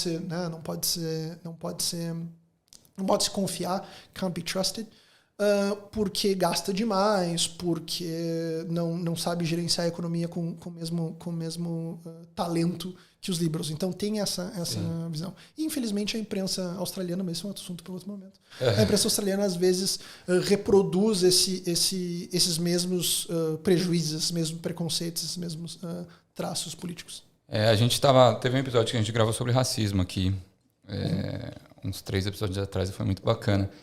Mas aqui é um país bastante xenofóbico, você não acha? É que assim, eu não tenho referência de outros países, né? Então, mas a maioria das pessoas eu fiz uma pesquisa lá no grupo Brasileiros em Sydney e a galera falou que já sofreu xenofobia, tipo, volta pro seu país, já ouvi esse tipo de comentário, assim. Sendo branco, imagina você sendo negro, porque também estava falando de racismo, né, com o pessoal, e até mesmo aborígene, né? E eles são os donos dos países de verdade, né? Sim, não, com certeza. Não me leva, não me entenda de forma errada. Não é uma questão de minimizar essas questões. Pelo contrário. Só que o que acontece, e que eu estava tentando explicar, é justamente por que determinadas posições acabam acontecendo. E as posições, muitas vezes, dos governantes, por mais que haja racismo e xenofobia em percentuais significativos aqui, é uma explicação por que as políticas que são colocadas em prática muitas vezes são mais racistas, mais xenofóbicas e criam mais problemas que a própria população, porque elas têm outras razões. E eu vou pegar um pontinho só que todo brasileiro conhece isso. E é uma política xenofóbica e que traz problemas para nós imigrantes, certo, mas que ela está absolutamente mais conectada com o benefício e o aspecto econômico do que pura e simplesmente o racismo. Que é qual? A limitação que todos os brasileiros que vêm com visto estudante aqui conhecem, a famosa limitação das 20 horas. Que na verdade não é a limitação de 20 horas, é 40 hours every fortnight. Mas a limitação que o sujeito que vem com o visto de estudante para estudar inglês, porque o estudante de pós-graduação não tem... Eu não tenho essa limitação. Meu visto é de estudante, mas meu visto de estudante de pós-graduação não tem essa mesma limitação. Mas o estudante de inglês, etc, não pode trabalhar mais que 20 horas. O que acontece na prática? Com a maioria dos brasileiros. Todo mundo trabalha mais que 20 horas, né, por semana, porque é a forma que tem de sobreviver. Exato. Mas tu é colocado numa situação de vulnerabilidade em que a maioria das pessoas tem medo de recorrer ao Fair Work, ou a um sindicato, ou a um advogado, ou qualquer forma de auxílio, porque tá trabalhando legalmente. Porque ela está trabalhando de alguma forma ilegalmente, e aí o empregador dela faz todo tipo de sacanagem, todo tipo imaginável de sacanagem, e quem tá no grupo do Brasileiros em Sydney sabe que pelo menos uma vez por semana aparece alguém lá pedindo ajuda porque o chefe não paga, ou o chefe dá hora demais, ou salário baixíssimo, abaixo do mínimo, ou alguns absurdos que acontecem. Todo mundo conhece essas histórias. Só que o que isso faz? Qual é a razão para tu colocar essa política? Isso cria uma espécie de mercado de trabalho, uma massa de pessoas que, aceita qualquer trabalho, 2, é forçada a aceitar qualquer trabalho que precisa sobreviver. Sim. Trabalha mais que as horas máximas. E aí tá naquela situação de aceitar qualquer coisa. Por quê? Porque eu não posso reclamar. Porque, pagar as contas. Porque ainda hoje, e a Michelle, que é minha companheira que trabalha no ASU como ajudando pessoas, comentava, e ela trabalhou antes no Merrickville Legal Center, ela comentava exatamente isso. Um dos absurdos do Fair Work Commission e do Ombudsman é que, por mais que eles aceitem reclamações de pessoas que trabalham mais que 20 horas, eles não dão nenhum tipo de garantia que eles não vão reportar para o Department of Home Affairs e para a Immigration que está trabalhando mais de 40 horas. Que dá mais de 20 horas. Você está sendo prejudicado e se for procurar ajuda, você pode se fuder. Exatamente. Então, qual é a capacidade que eu tenho de buscar ajuda se eu não tenho essa garantia? Então, Sim. Essa regra xenofóbica, ela cria uma subclasse de trabalhadores que estão dispostas a trabalhar aceitar em qualquer área, aceitar tudo, etc., porque não tem outra alternativa. E todo o arcabouço que existe ao redor, que deveria auxiliar essas pessoas, na verdade, não se aplica a essas pessoas e ajuda a manter essa exploração entre esses caras. E tem gente que se especializa nisso. Tem um monte de gente que trabalha com labor que diz isso. Não trabalha para tal cara porque ele faz isso frequentemente. Ele contrata a gente, ele tá toda hora mudando as coisas porque a cada um mês, a cada 2, 3 meses ele não paga e simplesmente vai para outros. Sim. Então, esse processo... Agora, isso tem a ver com racismo? Claro que tem. Isso tem a ver com xenofobia? Claro que tem. Essa exploração só se dá com estrangeiros. Esse sistema penaliza estrangeiros frente a australianos? Claro que sim. Mas a motivação para a manutenção desse sistema e a lógica que opera ele, ela é só de xenofobia? Não. Ela tem uma lógica econômica muito clara dentro disso. Ela viabiliza determinadas atividades econômicas de exploração que antes não poderiam ser, ou não seriam tão fácil assim de se manter de pé. Entendi, é bem complicado. Mas pensando na questão da economia, não valeria a pena liberar e justamente você taxar, porque você trabalha 40 horas. Aliás, muitas das pessoas trabalham no tax, né? Eu lembro que quando que eu fazia isso também, trabalhava no restaurante 40 horas e pagava tax 40 horas. Mas o problema é justamente esse, é que não é o governo querendo mais dinheiro ou não. Entendi. É o governo, através dessas regras, gerando um benefício para os australianos, donos de grandes, pequenos e médios negócios, Sim. que exploram essa massa de trabalho que tem isso. É o seguinte, tu viabiliza setores de cleaner recebendo, às vezes, 16, 17, 18 dólares por hora, que antes não seriam viáveis. Aí, se ele recebe 16 dólares, aí ele consegue vender o serviço dele por 25, uma faxina por 100 dólares que antes ele não conseguiria vender. Porque ele paga muito menos para o trabalhador dele. Perfeito. Então tem esse outro lado que essa outra coisa. O setor da construção civil é um dos outros grandes casos desses. Na Austrália, antes de grande fluxo migratório, o setor de construção civil, e ainda em Melbourne isso é uma realidade, é um dos setores mais sindicalizados do país. Entendi. A economia inteira é um dos setores mais... Como é que tu combate essa sindicalização que empurra salários para cima? Porque são trabalhadores juntos dentro de uma organização dizendo, olha, não, por menos do que isso eu não vou trabalhar. Como é que tu faz isso? Tu importa uma outra mão de obra e mais do que pura e simplesmente deixar entrar ou importar essa mão de obra, que isso pode trazer benefício para o país inteiro. Sim. Tu importa, mas tu estabelece várias regras penalizando essa mão de obra estar entrando para ele se submeter a situações em que as outras pessoas não se submetem. O que a gente ouve muito de brasileiro? Eles adoram brasileiro porque brasileiro trabalha melhor, reclama menos, etc, etc, etc. Tem algumas coisas que são de boa vontade e são culturais nossos mesmo. Sim, sim. Né? A gente está disposto, pau para toda a obra, a cultura latina tem muito disso. Agora, tem outras coisas que são estruturais, legais, que nos forçam a aceitar determinadas coisas. Entendi. E isso beneficia algumas áreas daqui. Bacana. Eu recebi uma pergunta aqui do Lucas em relação às eleições. E eu só queria tirar uma dúvida antes. A eleição que vai rolar agora dia 21 de maio é federal, certo? Sim. E a eleição estadual, ela rola quando? Porque não são vários estados, né? Então depende de cada estado, eles podem estabelecer... A regra também é um período semelhante de 3 anos, mas ela não é estabelecida nas mesmas épocas que nem no Brasil, e não tem uma época fixa para a eleição. Não é sempre em abril, não é sempre em maio, pode ser em qualquer mês. Não é que nem no Brasil, que é sempre em novembro ou sempre em outubro, enfim, né? Primeiro, segundo turno. Então, por exemplo, nós acabamos de ter eleição em South Australia, para o parlamento de South Australia. Então, algumas das dinâmicas, inclusive, que a gente fala agora de eleição, o Labour está na frente, os Liberals estão atrás, enfim, esses movimentos a gente sabe também porque a gente olhou o que aconteceu em South Australia numa eleição já que dá acabou para ter uma ideia. Tu consegue comparar essas duas coisas. Perfeito. Então, o Lucas aqui do ITBR, ele perguntou como é que funciona o esquema de preferência na hora de votar? Então, a preferência é exatamente o que a gente estava falando, daquelas né? caixinhas, né? Mas o que acontece, então, é que a eleição funciona como se fosse 2 turnos, só que tu só vota uma vez. Então, na prática é essa, né? Então, o primeiro turno é todos os uns, que a gente falou. E aí, que nem no Brasil, os primeiros 2 são selecionados, e aí tu usa aquelas outras preferências para acumular, e é o que eles chamam de Two-Party Preferred System. E é por isso que também isso estimula esse bipartidarismo, porque tu tem esse segundo turno forçado em todas as eleições. Tu não tem proporcionalidade. E aí resulta nessa questão. Então, ao fim e ao cabo, tu não tem segundo turno, mas tu tem esse segundo turno virtual a partir dessas preferências.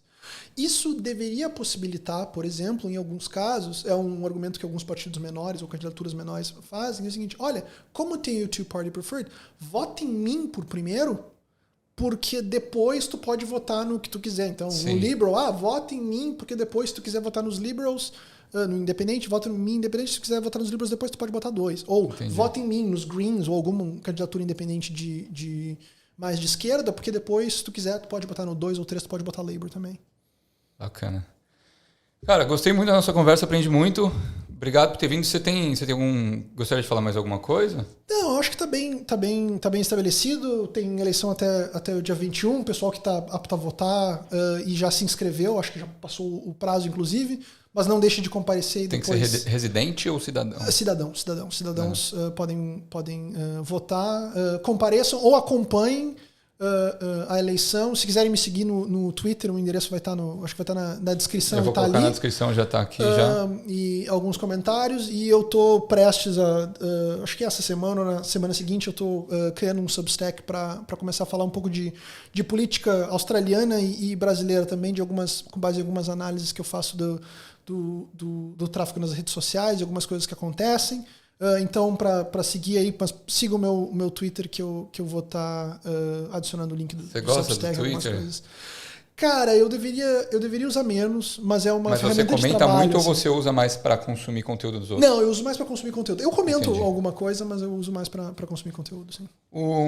Você estava falando agora de redes sociais, eu tenho uma dúvida aqui. Aqui também rola essas estratégias de fake news, grupos de massa para compartilhar esse tipo de coisa, que foi um fator determinante para a eleição do nosso presidente lá no Brasil? Sim, essas redes de desinformação são muito importantes.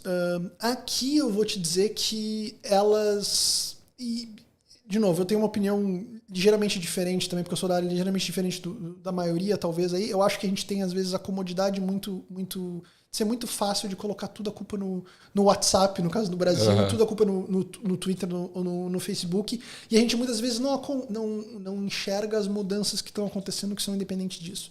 Mas é evidente que essas plataformas cumprem um papel, sim. Na Austrália, talvez o papel mais importante que ainda seja cumprido, sobretudo em determinadas regiões do país, é, por incrível que pareça, a mídia tradicional. E a interface que essa mídia internacional tradicional tem, televisão, jornal e, sobretudo, a concentração no poder de algumas pessoas, especificamente. Né? Até 2015, na Austrália, existia uma lei restringindo, basicamente dizendo, olha, um sujeito que é dono de uma rádio, ele não pode ser dono de uma TV. Ele não pode ter mais de 20%, especificamente, de uma TV que faça transmissão para a mesma região.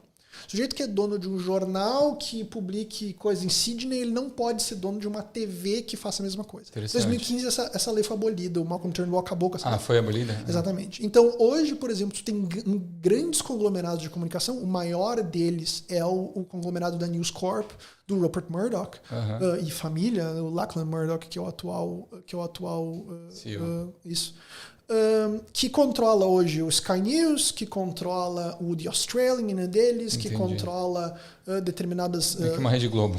Mas ele é maior que uma Rede Globo. Ele é significativamente maior, é assustador. Assim. Ele tem a propriedade de quase todos os jornais locais. Os jornais locais não existem mais, é tudo Daily Mail, Telegraph. Entendi. Tudo é concentrado na mão dessa grande empresa, que é o dono também da Foxtel, da empresa de TV a cabo, né? De TV por assinatura. E então tem uma concentração e houve alguns mergers também nessa área de comunicação pós a abolição dessa lei. Então hoje o Channel 9 também é dono do antigo Fairfax, que é o Sydney Morning Herald. Então um dos maiores canais de TV também é dono do maior jornal que publica tanto em Melbourne quanto em Sydney. O The Age em Melbourne e o Sydney Morning Herald aqui em Sydney. Entendi, então isso tem impacto aqui também. Isso, mas essa questão a gente pode fazer, inclusive, outro podcast justamente sobre concentração de mídia, mas isso sim, isso é um dos grandes problemas. Vai ver, hoje mesmo estava trending no Twitter News Corps ou Never Trust News Corp. News Corp é o nome desse grande conglomerado, que também é dono da Fox News. É o mesmo sujeito, dono da Fox e dono de todos esses canais. Caramba, interessante. Bro, eu sempre termino aqui com a pergunta. Eu vou pedir para você assinar aqui a bandeira. Claro. Deixa a sua assinatura, a data de hoje, dia 19. E escreve uma palavra que você usaria para definir a Austrália. O que a Austrália representa para você em uma palavra? Pode ser tanto aqui ou aqui, onde você quiser. Tá ao contrário aqui, deixa eu...